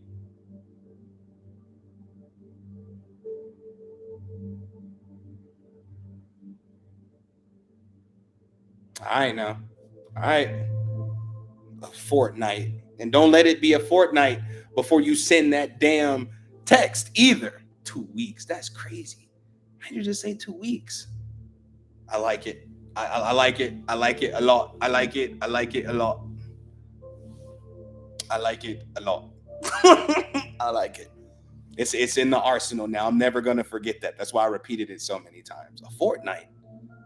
So now when I come visit y'all, you can use it, and I won't be like, huh? The language barrier make you feel so slow in the presence in other countries. You had to see me in Mexico. Like they know I don't speak no Spanish, but they in Mexico talking faster than the person who type up the case in the courtroom. What do they call those people? You know what I'm talking about. Faster than that, like just like nope.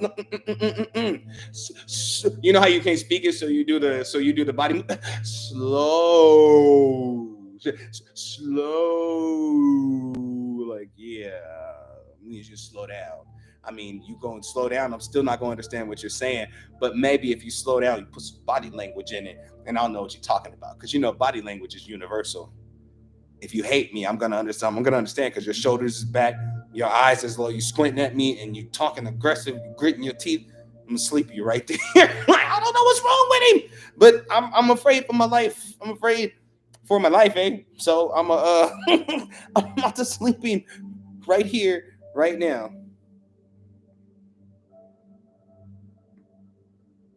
Oh, in Florida, how do you say it? In Kissimmee, Florida, uh, it's nothing but Spanish people. That's crazy. I didn't know that. Say you're so funny. Hey, I've had a funny life. I'll tell you that. I've had a funny life. Says stuck in the trauma of losing everything because my personal things always get trashed till this day. That's why you have to work on true stability. True stability, being out on your own and in a place where you won't lose everything. You know what's interesting?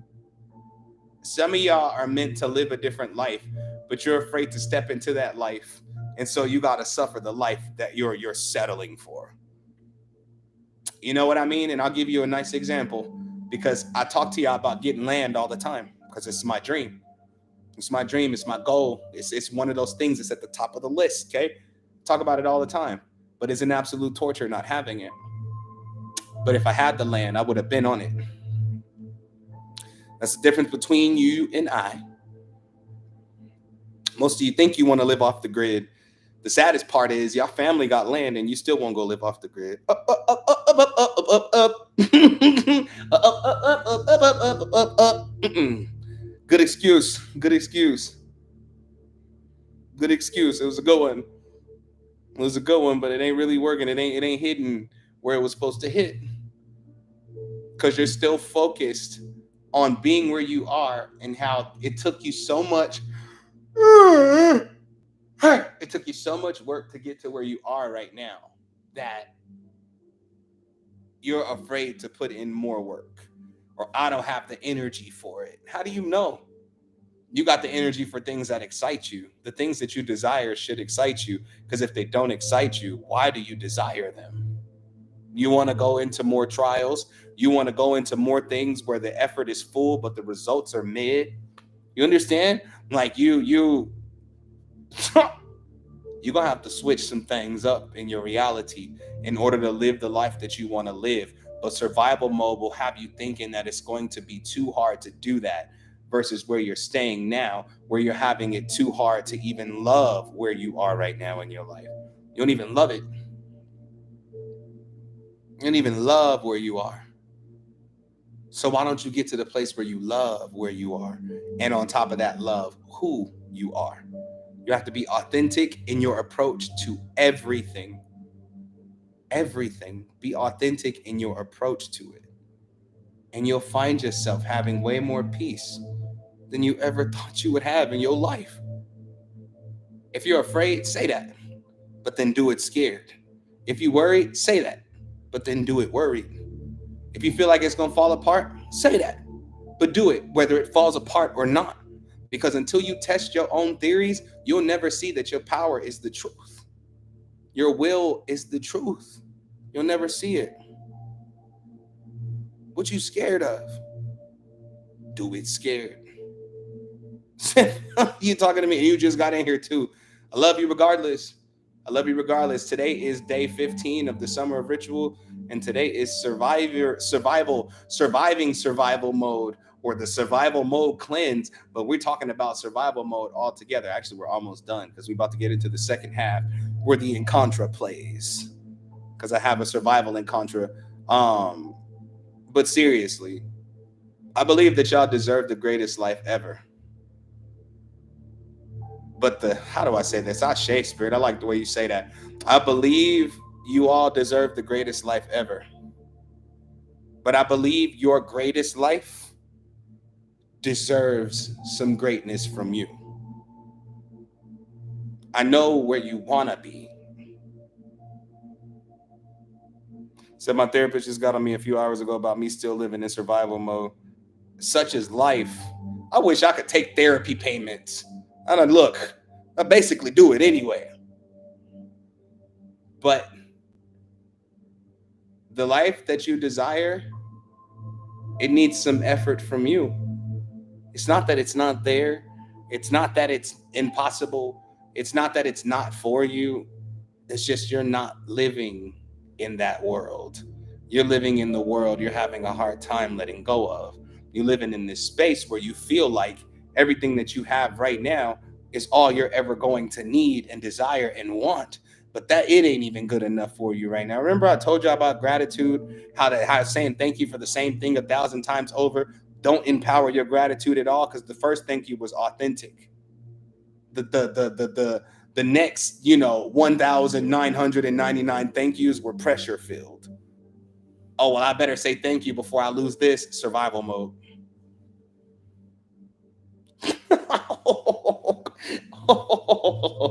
That's straight survival mode. And we learned it. We learned it through religion. You thank God for your blessings every day because you might lose them. Any Christians in here? I know for a fact the Bible don't say nothing like that. That wasn't of God. That was of man.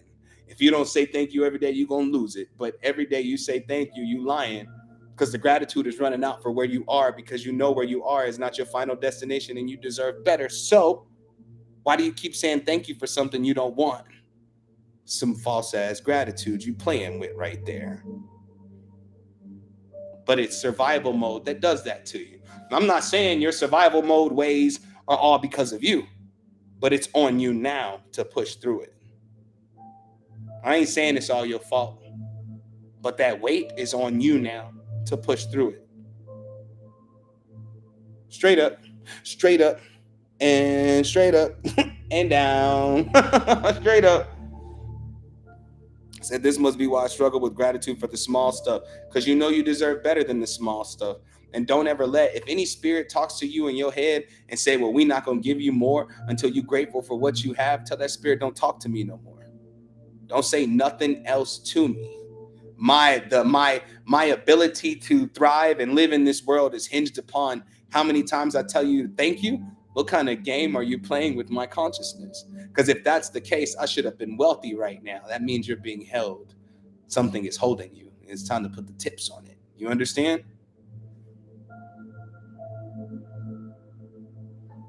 Says, so would you say discontent drives you? I wouldn't say being discontent drives me because I'm content where I am. I just have this knowing that I deserve more, which means I don't ever get too comfortable where it's like, this is the only place I'm gonna be, this is where I'm supposed to be, this is the only life I'm supposed to live.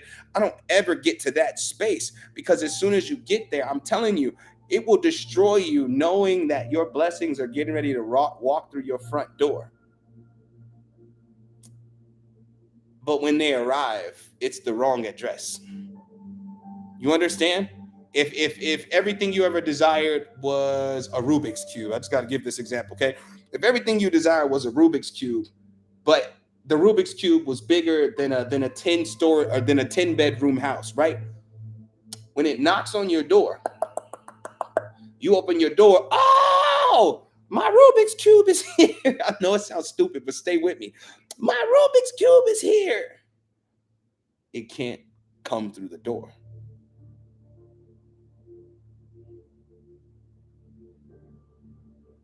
So when you're in whatever situation you're in and you're grateful that because it could be worse, right? That's the thing that people love to say, could be worse, could be, isn't though. You know what I'm saying? Could be worse, but isn't though. It's not worse. So could be. I'm grateful to have this. I'm grateful that this is my first apartment ever at 34 years old. I told you I'm gonna share that testimony until it get on your damn nerves. This is my first apartment ever at 34 years old. Grateful for this because it lets me know that I deserve it. Now that I understand what I deserve, now I understand I deserve more. And there's nothing in creation, not even God itself, can tell me what I deserve. Only I can tell me what I deserve because I have the free will to seek the desires of my heart. And I desire better than this, bigger than this, because the things that I desire boost the things that I'm capable of doing. You understand? My desires aren't whimsical. I don't want a mansion in the woods somewhere. No, I want a house in the woods so I can grow my own food, XYZ. I want a house in general so that when I stream and I'm making contras and I need to do a ritual that requires noise and my drum, I'm not getting on my neighbor's nerves. Yes, I'm grateful for where I am, but I'm so fucking looking forward to where I'm going. So it's not discontent, it's preparedness. Like I'm like, yo, this is beautiful. I'll never forget this. I got mad pictures of my apartment. I'll never let myself forget that I earned this. I went hard for this. But I do understand that I deserve better than this. And this is not my final resting place. This is not the place where I'll die. This is not the place where my life will be over at. Said, I want to see my name on a box office movie for costume design, and you're going to have just that. But every time you design a costume, understand that that's one step closer to being in the movie credits. And you know what we're going to do over there? We're going to clap loud as hell for you. I'm going to have to see the movie. I'm going to have to see the movie. Said, can abundance hold survival's hands? Yes, that's why some of you are frugal, because you believe the money you have in your hand is all the money you're going to get. That's survival mode, depending on everything to bring your abundance in but yourself. But until you've lost a job, you don't know what it's like to not know where your money coming from, because now you don't have a job. Now nobody's going to pay you. But most people who lose their jobs had a business idea that they didn't live out, but they spend all day at work daydreaming about it. You at work all day. I could totally do this. But then when you go home, you do what? You go to bed. Now that's ungrateful. It's going to take a little effort on your hands or on your part, but I think you can do it. I know you can do it. I trust you can do it. I believe you can do it. I have unwavering faith in you. But if you believe the only money that you're ever going to have is the money you get every fortnight, hey, look, you see me do it. I did it, didn't I? If you believe that's the only money you're going to get, that's going to match the energy of you, and it's going to transmute your level for you. So no matter how much you want to do more, you believe all the money you're going to get is the paycheck from your job. So you always only have just enough energy to go to work. You understand? So yes, survival money can hold survival mode's hand when you put survival mode into your finances. Yes, hell yes.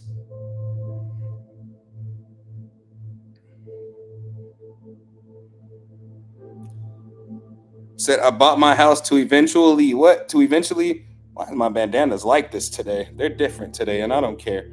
I feel wild today. Bought my house to eventually become a rental. I was working towards buying apartments. What happened? What happened? How they say that in New York? What happened? What happened? What happened? Why didn't you turn it into a rental? Why didn't you pull in that residual income?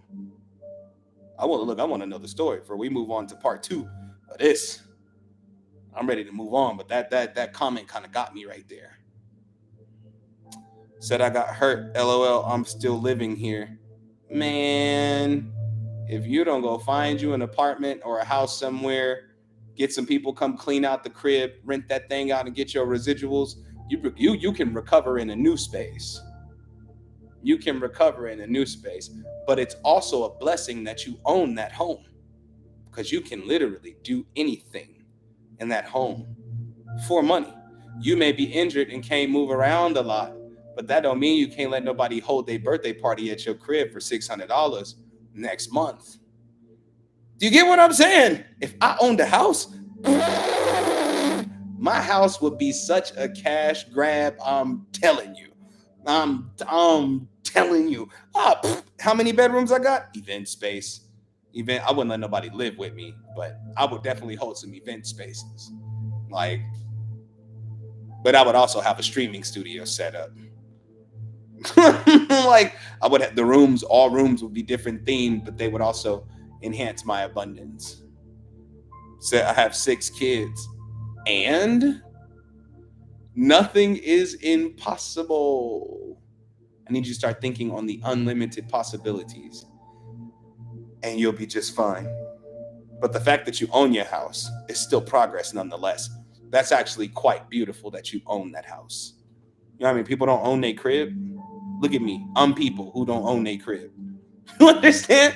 I'm people who don't own their crib. You understand? I can't paint my walls, and I want to. I can't change the carpet in my bedroom, and I need to. I'm people. You understand? It's very frustrating. Tiffany says 6 kids. Shit, them your employees. A home God in them. But I think that's just how we think. I think that's just how we think.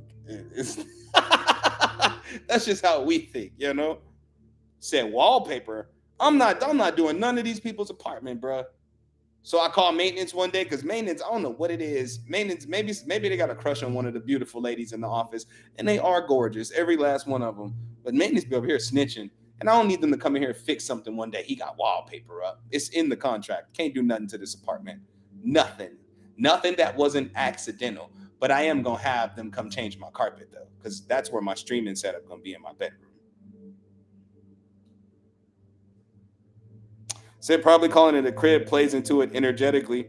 You didn't own your crib as a baby either. I mean, one could say I did because I was the only one who slept in it. After I was done with it, it was destroyed. It was definitely mine. One could say I did own my crib because it wasn't passed down to the next child. Matter of fact, my 2 youngest brothers didn't even have a crib. Now that I think about it, we was in the trenches with them. And that was mine when I had it. The psychological effects of language don't hit me like that. That's why I responded to that like that. Because most people tell you, well, don't say bless because that means be less. And I'm like, what kind of enemy made that up? You know what I'm saying? Or we don't say good morning. We're not mourning anything. Mourning is a natural process of death. And every time you go to sleep, yesterday dies. We do mourn. Like we do. It's a psychological trick, and you got to learn to get around those advantages because changing your language but not changing your actions won't change your life at all. Like, yeah, people say grand rising. I say great rising. or I say good morning, depending on who I'm talking to. Because if somebody says good morning to me and I try to correct them on how they should talk, they're not gonna talk to me no more. And I'll just be sitting there thinking to myself, I can't correct nobody else's language because trying to teach people how to talk. You know what I'm saying? As far as talking to me like through text messages. You know what I'm saying? Like I can't tell people, no, you better say great rising to me, because if it's out of their nature, it'll throw them out of balance. And then that's my fault. So try to keep it try to keep it simple. But I know that we mourn something all the time. Oh, we ain't mourning nothing. So you didn't cry today? Hmm? Hmm? Hmm? You didn't cry yesterday? Hmm? Hmm? Your mom called you and she told you, I knew you wasn't gonna be nothing. I'm tired of you always having to go through something. She called out and she called and talked a lot of crap to you, and it hurt your feelings, and you start crying because you really wish that that relationship with your mother was better. You definitely mourn that. I cry every day too. Sometimes tears of happiness, sometimes tears of sadness. I just know mourning is a part of the process. You know what I'm saying? Yesterday is dead. Today is the only life there is to live. I'm just saying. I think along the depth of deepness in the spiritual community, and not nobody here, but along the depths of deepness in the spiritual community, they've destroyed language. they've completely demolished language. Nobody can say anything. Now we can't fall in love. We want to rise in love. I just want to be in love. Do you hear what I'm saying? Do you see what I'm saying? I just want to be in love. I don't want to fall in love or rise in love. Like, the only thing that has that much power over you is you, because you are the sensei of your life. It's your life. It's your life. So on my days off, I find the emotions of the week catch up and I feel the need to release the emotions. Yes. Yes. I totally understand that, because when you're overwhelmed, sometimes you got to compartmentalize it until you got the space to open up the compartment and sort it out. You said, do I believe God or do I believe in God? And I'm not too sure how to answer that question. And the reason I say that is respectfully. I understand the question, do you believe in God, already has a basic answer in your head when you ask me. So unless I answer it exactly how you're thinking it, it doesn't really do what it was supposed to do. It don't really give what it's supposed to give.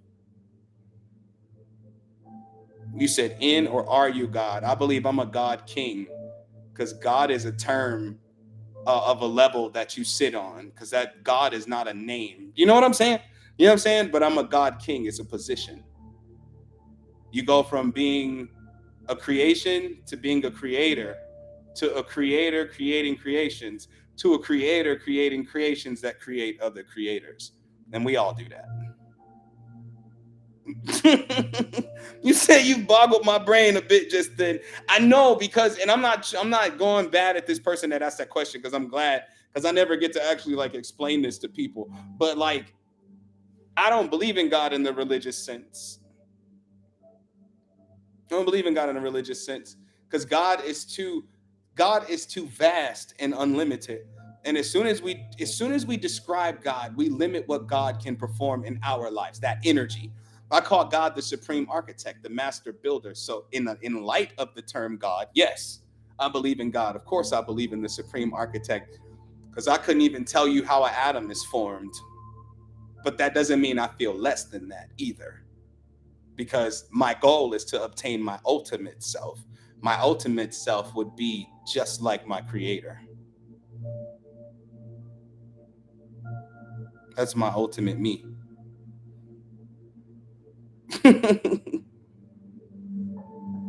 Like, for real. Said, I believe we are energies. Yep, and you define what type of energy you are. That's why my arm will forever say God King. like God King. I know who I am on a dimensional spectrum. And in this time in my life, it's very strange, because survival mode also made me turn into a version of myself I wasn't. in order to please the people around them or around me. Like I was being so like the goody two shoes because that's what the only thing that could keep my family feeling sane. You know what I'm saying? It's the only thing that could, and then as I come into myself these days, I think to myself, there's absolutely nothing wrong with being a God king because there's not a soul that I have to actually prove it to. You understand? There's not a soul that I actually have to prove it to. It's something that I tell myself as a level that I'm always supposed to obtain because it's a level I've always been.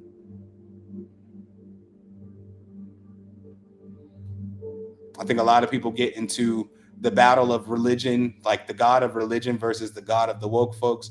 I could care less either way. And simply because I know for a fact that if we would just be who we are supposed to be, we would discover the answers for ourselves and the truth would still look different. It's interesting. God, the God of the Bible, could come down on a cloud, right? The God of the Bible can come down on a cloud. Come down on the cloud, say, hello, my children. I just want you to all to know I love each and every one of you.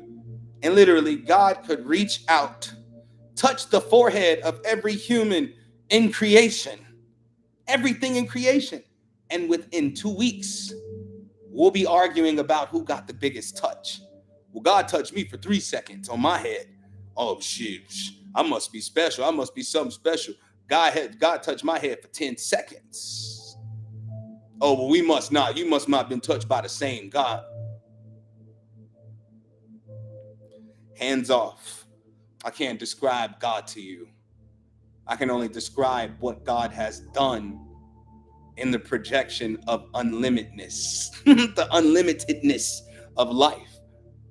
Like how we talk to one another, how you grow and expand every day. If we're growing and expanding every day, I imagine God has to be doing the same thing. The same way people go through things and they take it back to their lab and they process that information.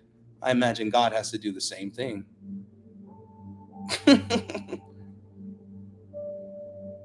Like God is ever growing. You said the God of the Bible is super slow because he was supposed to been coming to save his people.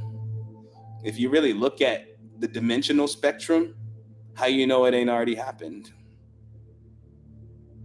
With so many mental issues and reports, the levels of psychosis, the levels of bipolar, the possession. Because if God came back in a cloud to get his people, even the people that don't believe in God will then begin to believe in God, which kind of messes you up if you don't believe. You know what I'm saying? That kind of messes you up and it throws you into this state of confusion. I imagine from that position, right? The God of the Bible, right? I imagine from that position, I could come get my people without ever destroying their bodies. Come call them up. If you can astral project, what makes you think they can't be called up in their sleep? And this is why I don't think about it. This is why. How do we know, since y'all like mind-bending questions, how do we know life's not already over? I mean, when you go to sleep at night, you live in a whole nother world. You're in another dimension and you're traveling elsewhere, living a whole different life. How do you know this life ain't already over? You just can't get over it. How do we know? How do we know? We don't. So we can only wake up every single day and be our best and do our best to be our best. That's it.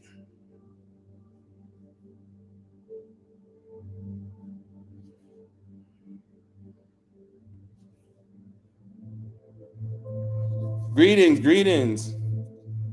So it feels like days of darkness already. It's interesting because depending on how your life is looking, that's how you'll look at the changing of the times. Because I don't see that. As many wars as we see in this world right now, that's always been the number of people that are killed every year goes up and down. The number of people that are kidnapped every year goes up and down. The number of tragic accidents that happen every year goes up and down. We can't control the sway of that. You know what I'm saying? I see advancement also, but in order to make an omelet, you got to crack a few eggs. It just look crazy how the eggs getting cracked. And what's interesting is if we could all come together properly, not so many eggs would have to be cracked. But since everybody's for themselves, which is not a negative thing, but since everybody's for themselves, we can't seem to get to that place where we can slow down the casualties, but still boost the evolution of consciousness. But we working on it. We working on it. That's why I tell y'all to get on your mission. Because as much as you can watch the tragedies of the world, you're needed also. We can't do it by ourselves. It's so fucking tiring, bro. It is tiring, man. Sometimes I just want to go to the fair and eat funnel cakes. You know what I'm saying? I don't want to. I'm so mission oriented that I don't know how to have fun. That's my problem. Every lifetime, every dimension. Work, work, work, work, work, work, work. But this lifetime, I'm learning to have a little more fun. It's hard to dance unless I'm spinning around to kick something. You know what I'm saying? It's pretty hard to dance. But I'm learning because even my warrior nature is a version of survival mode. I told you I'm gonna always come back to my point, right? But in a way, not anyway, but in a way, let's get to part two of this. You know what I'm saying? Where I play the Encontra because I've been live long enough. I've been live since 4. So I've been alive for 2.5 hours. And I said I wouldn't even stay that long today. I was going to try to get through it fast, but can't. Just can't. Said come to Chicago, we'll have fun. Bro, if I come to Chicago and y'all don't come to Texas, I'm flying back to Chicago during the winter. And when y'all wake up in the morning, it's going to be a quarter ton pound ice brick outside your front door. I'm talking about the size of your door. Ain't nobody leaving the house. You got to climb out the window. You have to climb out the window when I'm done with you. You understand? Said, where in Texas are you? I'm in Dallas. I'm in Dallas.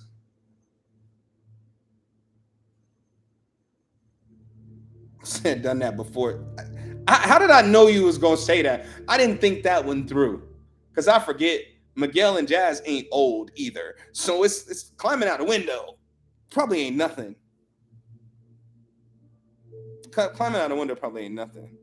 Say, oh, I'm in Houston. How's Houston these days?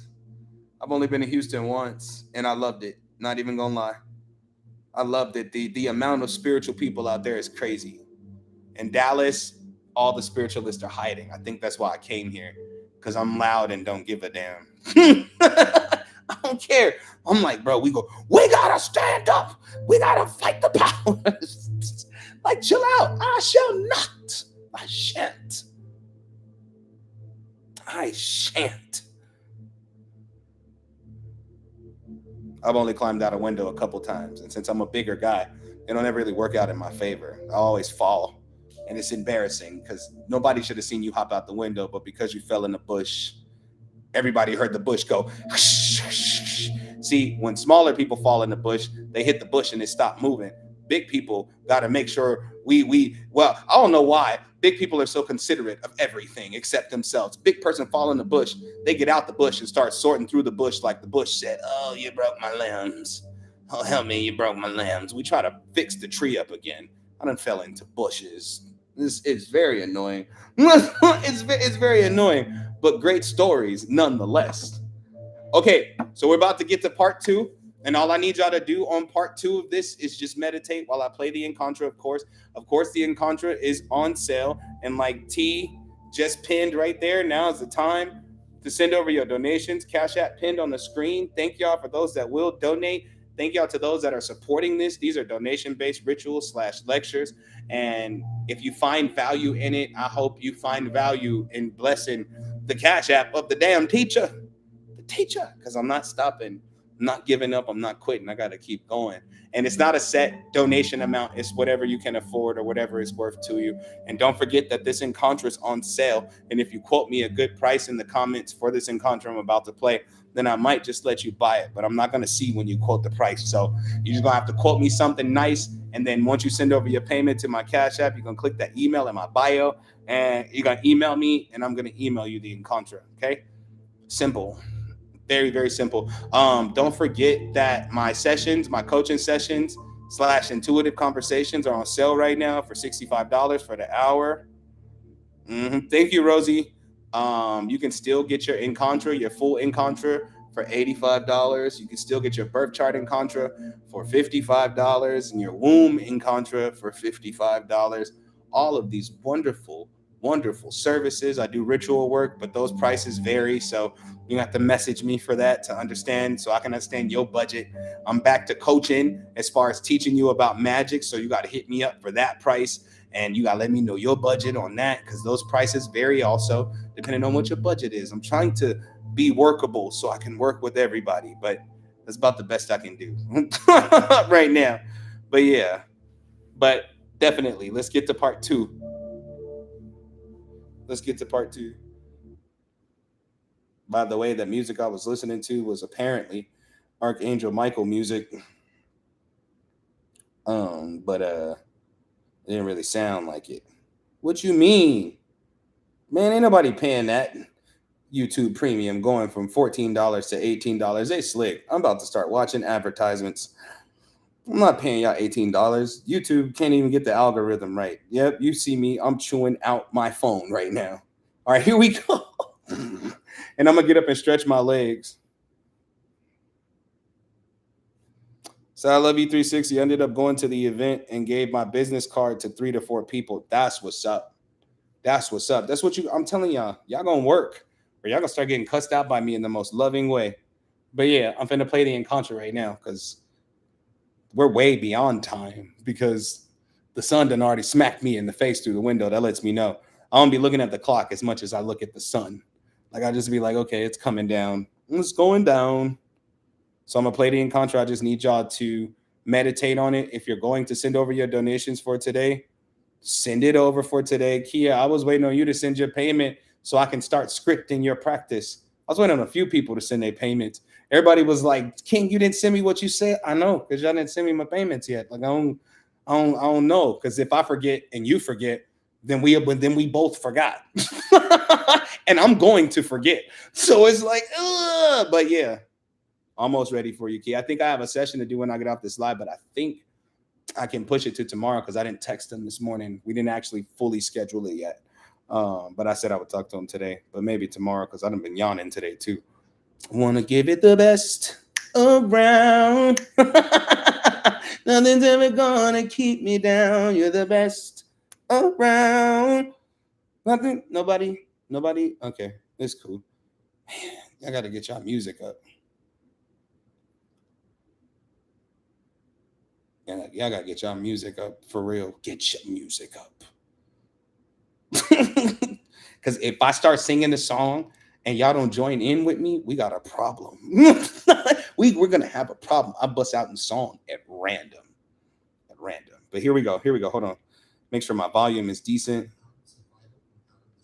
I'm out of excuses that keep me in trouble. Trouble with money, trouble with life, the troubles that trouble direction and sight. Not where I was and not where I've been. I'm free from the struggle, won't live it. Said King, I'm over this clothes hunt. That shit almost took me out. What, you trying to purchase some new clothes for your performance? Said King, did you get my message this morning on my phone? Did you text me or did you email me? I'll be back, y'all. I gotta get up and stretch. Trouble with money, trouble with life, the troubles that trouble direction and sight.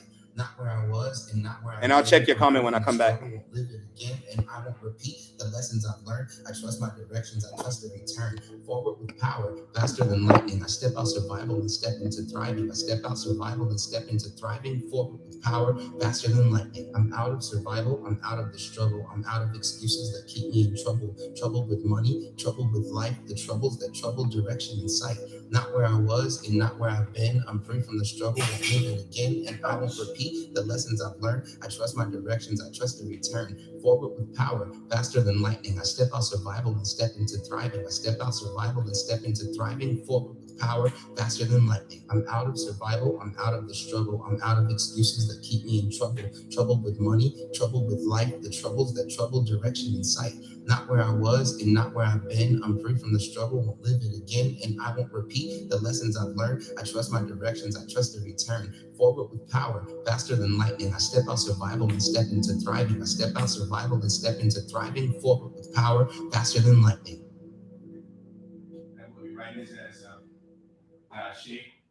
I'm out of survival. I'm out of the struggle. I'm out of excuses that keep me in trouble. Trouble with money, trouble with life, the troubles that trouble direction and sight. Not where I was and not where I've been. I'm free from the struggle, won't live it again, and I won't repeat the lessons I've learned. I trust my directions, I trust the return. Forward with power, faster than lightning. I step out survival and step into thriving. I step out survival and step into thriving. Forward with power, faster than lightning. I'm out of survival. I'm out of the struggle. I'm out of excuses that keep me in trouble. Trouble with money, trouble with life, the troubles that trouble direction and sight. Not where I was and not where I've been. I'm free from the struggle, won't live it again, and I won't repeat the lessons I've learned. I trust my directions, I trust the return. Forward with power, faster than lightning. I step out survival and step into thriving. I step out survival and step into thriving. Forward with power, faster than lightning. I'm out of survival, I'm out of the struggle, I'm out of excuses that keep me in trouble. Trouble with money, trouble with life, the troubles that trouble direction and sight. Not where I was and not where I've been. I'm free from the struggle, won't live it again, and I won't repeat the lessons I've learned. I trust my directions, I trust the return. Forward with power, faster than lightning. I step out survival and step into thriving. I step out survival and step into thriving. Forward with power, faster than lightning. I'm out of survival, I'm out of the struggle, I'm out of excuses that keep me in trouble. Trouble with money, trouble with life, the troubles that trouble direction and sight. Not where I was and not where I've been. I'm free from the struggle, won't live it again, and I won't repeat the lessons I've learned. I trust my directions, I trust the return. Forward with power, faster than lightning. I step out survival and step into thriving. I step out survival and step into thriving. Forward with power, faster than lightning.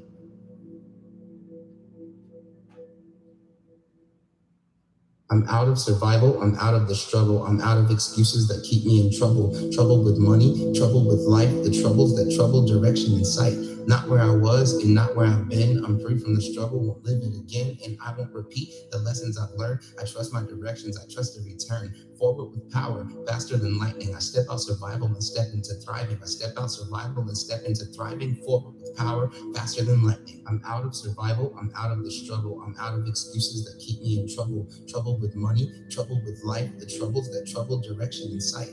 Not where I was and not where I've been. I'm free from the struggle, won't live it again, and I won't repeat the lessons I've learned. I trust my directions, I trust the return. Forward with power, faster than lightning. I step out survival and step into thriving. I step out survival and step into thriving. Forward with power, faster than lightning. I'm out of survival, I'm out of the struggle, I'm out of excuses that keep me in trouble. Trouble with money, trouble with life, the troubles that trouble direction and sight. Not where I was and not where I've been. I'm free from the struggle, won't live it again, and I won't repeat the lessons I've learned. I trust my directions, I trust the return. Forward with power, faster than lightning. I step out survival and step into thriving. I step out survival and step into thriving. Forward with power, faster than lightning. I'm out of survival, I'm out of the struggle, I'm out of excuses that keep me in trouble. Trouble with money, trouble with life, the troubles that trouble direction and sight. Not where I was and not where I've been. I'm free from the struggle, won't live it again, and I won't repeat the lessons I've learned. I trust my directions, I trust the return. Forward with power, faster than lightning. I step out survival and step into thriving. I step out survival and step into thriving. Forward with power, faster than lightning.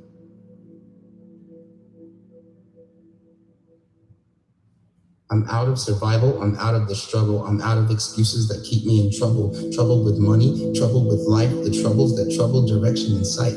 Not where I was and not where I've been. I'm free from the struggle, won't live it again, and I won't repeat the lessons I've learned. I trust my directions, I trust the return. Forward with power, faster than lightning. I step out survival and step into thriving. I step out survival and step into thriving. Forward with power, faster than lightning. I'm out of survival. I'm out of the struggle. I'm out of excuses that keep me in trouble. Trouble with money, trouble with life, the troubles that trouble direction and sight. Not where I was and not where I've been. I'm free from the struggle, won't live it again, and I won't repeat the lessons I've learned. I trust my directions, I trust the return. Forward with power, faster than lightning. I step out survival and step into thriving. I step out survival and step into thriving. Forward with power, faster than lightning. I'm out of survival, I'm out of the struggle, I'm out of excuses that keep me in trouble. Trouble with money, trouble with life, the troubles that trouble direction and sight.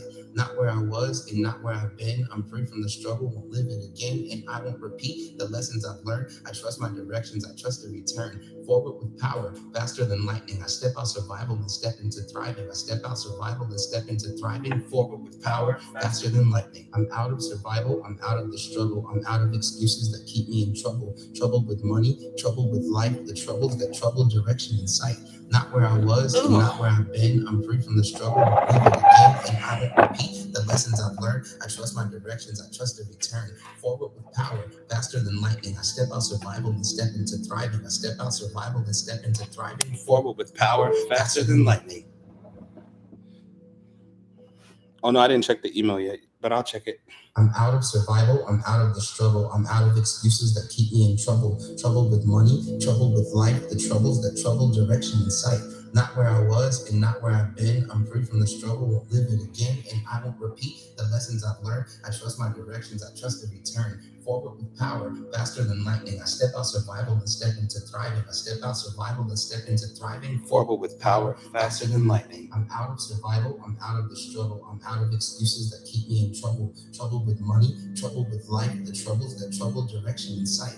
Not where I was and not where I've been. I'm free from the struggle, won't live it again, and I won't repeat the lessons I've learned. I trust my directions. I trust the return. Forward with power, faster than lightning. I step out survival and step into thriving. I step out survival and step into thriving. Forward with power, faster than lightning. I'm out of survival. I'm out of the struggle. I'm out of excuses that keep me in trouble. Trouble with money, trouble with life, the troubles that trouble direction and sight.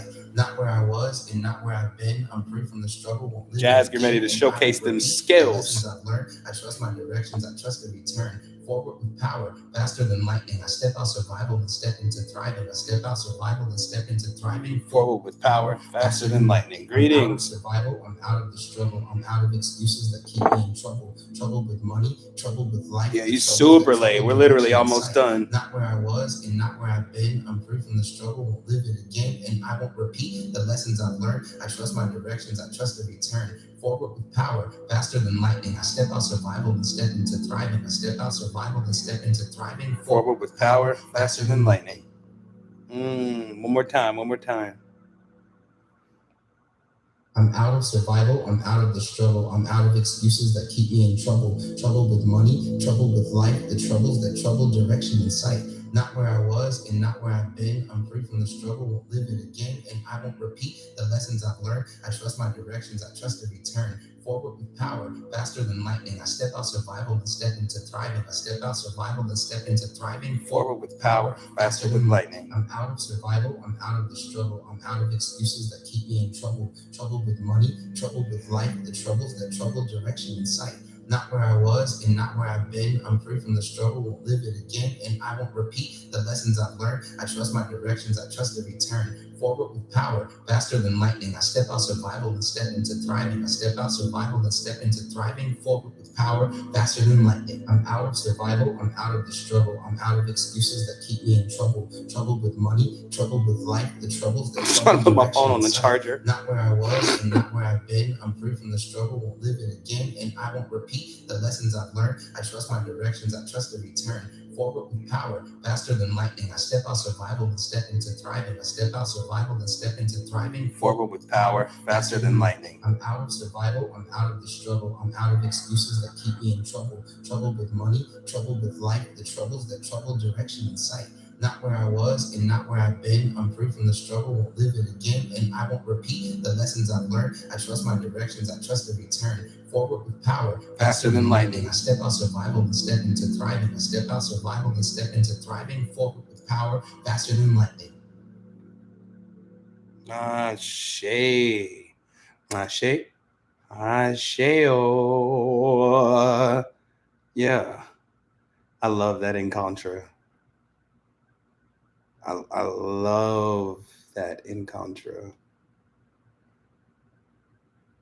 I'm out of survival. I step into thriving.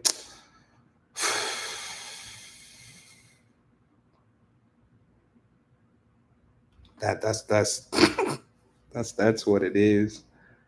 That's what it is.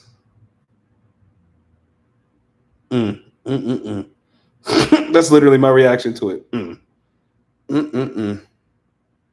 Yanni, you know it.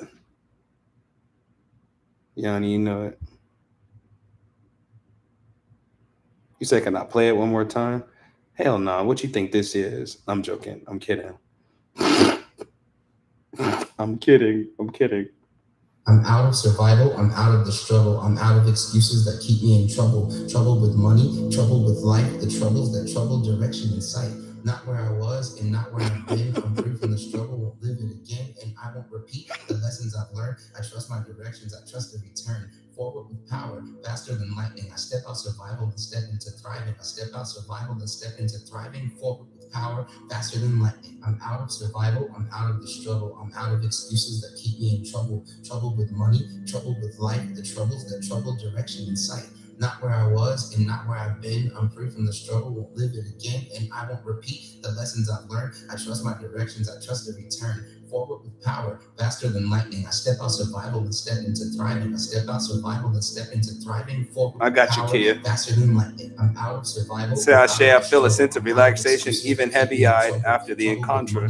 Trouble with life, the troubles that trouble direction and sight. Not where I was and What it not where is, I've oh, been. I'm it's gonna free from tune the you struggle, up. won't live it again, and I won't repeat the lessons I've learned. I trust my It's on directions, I sale. trust The return. question is, who Forward wants with to power, purchase it? faster than lightning. I step out survival and step into thriving. I step out survival and step This into could be your thriving. new Forward morning with power, encounter right when faster you than get up. lightning. I'm out of survival. I'm out of the struggle. I'm out of excuses that keep me in trouble. Trouble with money, trouble with life, the troubles that trouble direction and sight. Not where I was and not where I've been. I'm free from the struggle, won't live it again, and I won't repeat the lessons I've learned. I trust my directions, I trust the return. Forward with power, faster than lightning. I step out survival and step into thriving. I step out survival and step into thriving. Forward with power, faster than lightning. There you go, Jazz. I'm like, there you go. No, I don't mind playing it again. I was like, I don't mind. It's not a problem at all. It's so quiet over here in this neighborhood. Says so survival is a direction, not a frequency. It becomes a frequency the longer you live with it. It becomes a frequency the longer you live with it.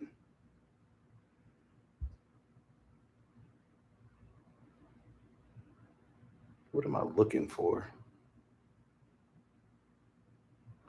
It said, thank you for listening.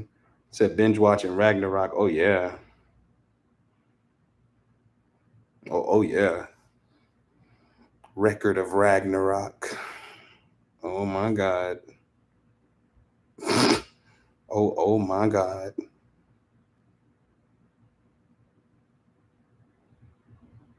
Mm, mm, mm, mm.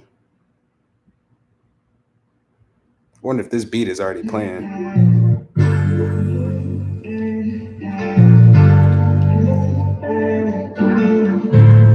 Damn, I ain't even finished it yet. I just started the new season.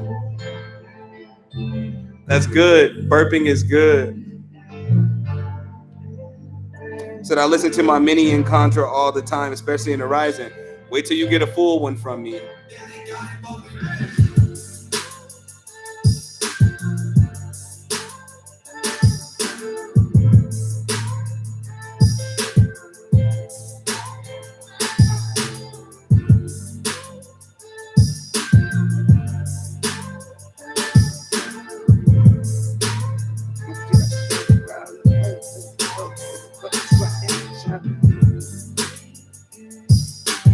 Yeah, they moving quick with it.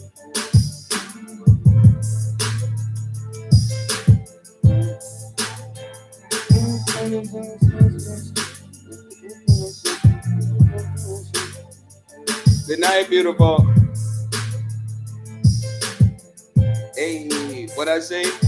Wasn't protecting myself while projecting myself and neglecting myself. Bitch, I left the body empty. Said that shower in contra is life changing. Ain't it though? Ain't it though? Kind of does the work for you. All you got to do is wash your behind. Said King, when did you have an awakening to start making encounters? When I was homeless. Everything that changed just a carry this face. Save for something that was beyond comprehension. Found out the truth, then it just won't get mentioned. If I don't tell it, who will tell it? The truth is so subjective. They don't see it like me. Not likely, which I might be.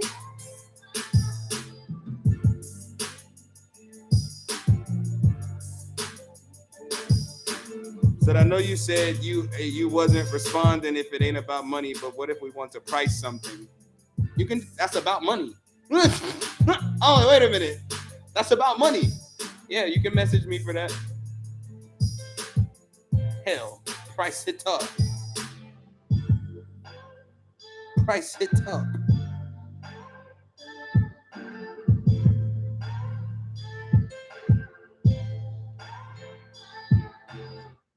I'm with that.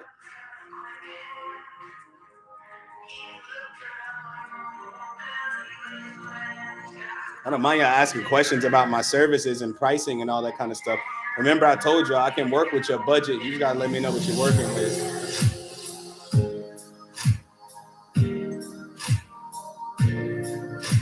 All the others.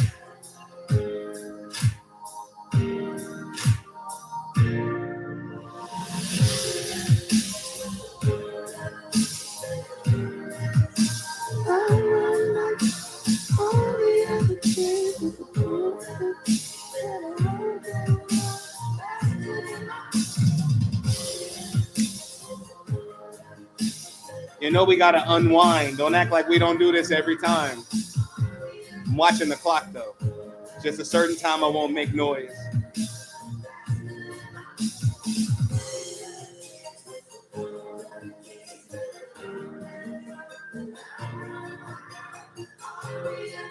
That's because I owe you. That's why.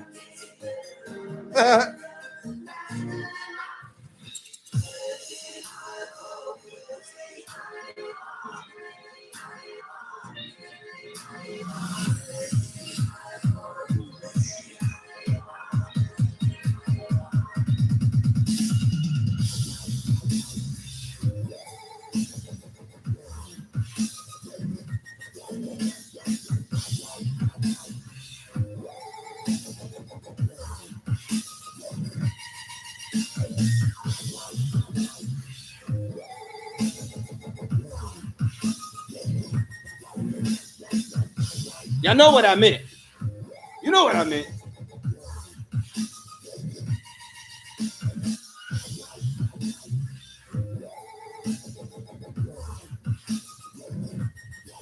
What if I did my AI like that, where I'm just like,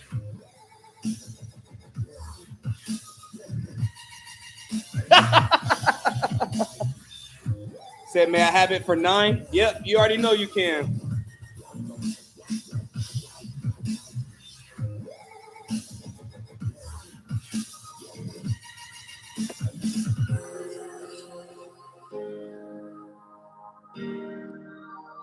My AI. That's my AI right there.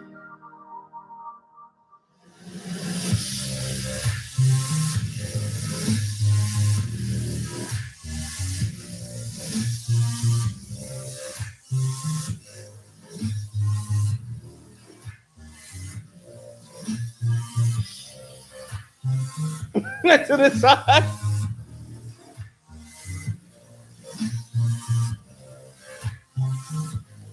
It look even weirder on YouTube because I'm all. I can't get off the screen on YouTube, so it just looks mad stupid. Just looks mad stupid. All the other kids with the golden kids that alone that around.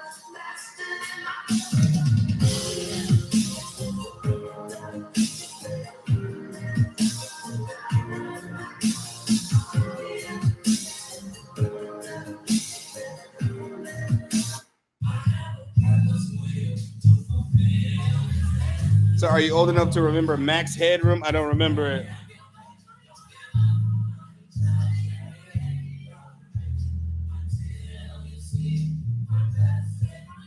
I have a purpose for you to fulfill this day.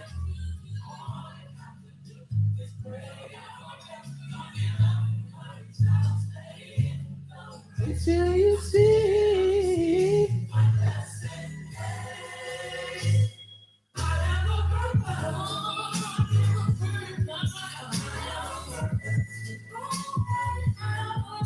I have a purpose.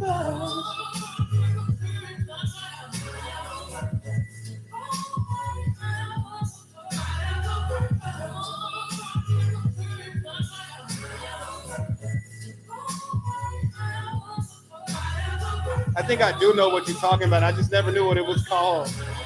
I'm like, wait a minute. It's in my head. I can see it. I'm like,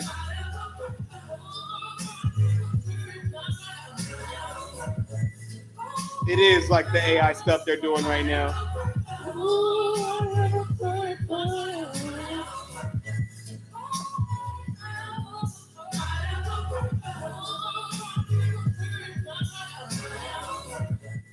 You know, I always got the jams. There ain't nothing new.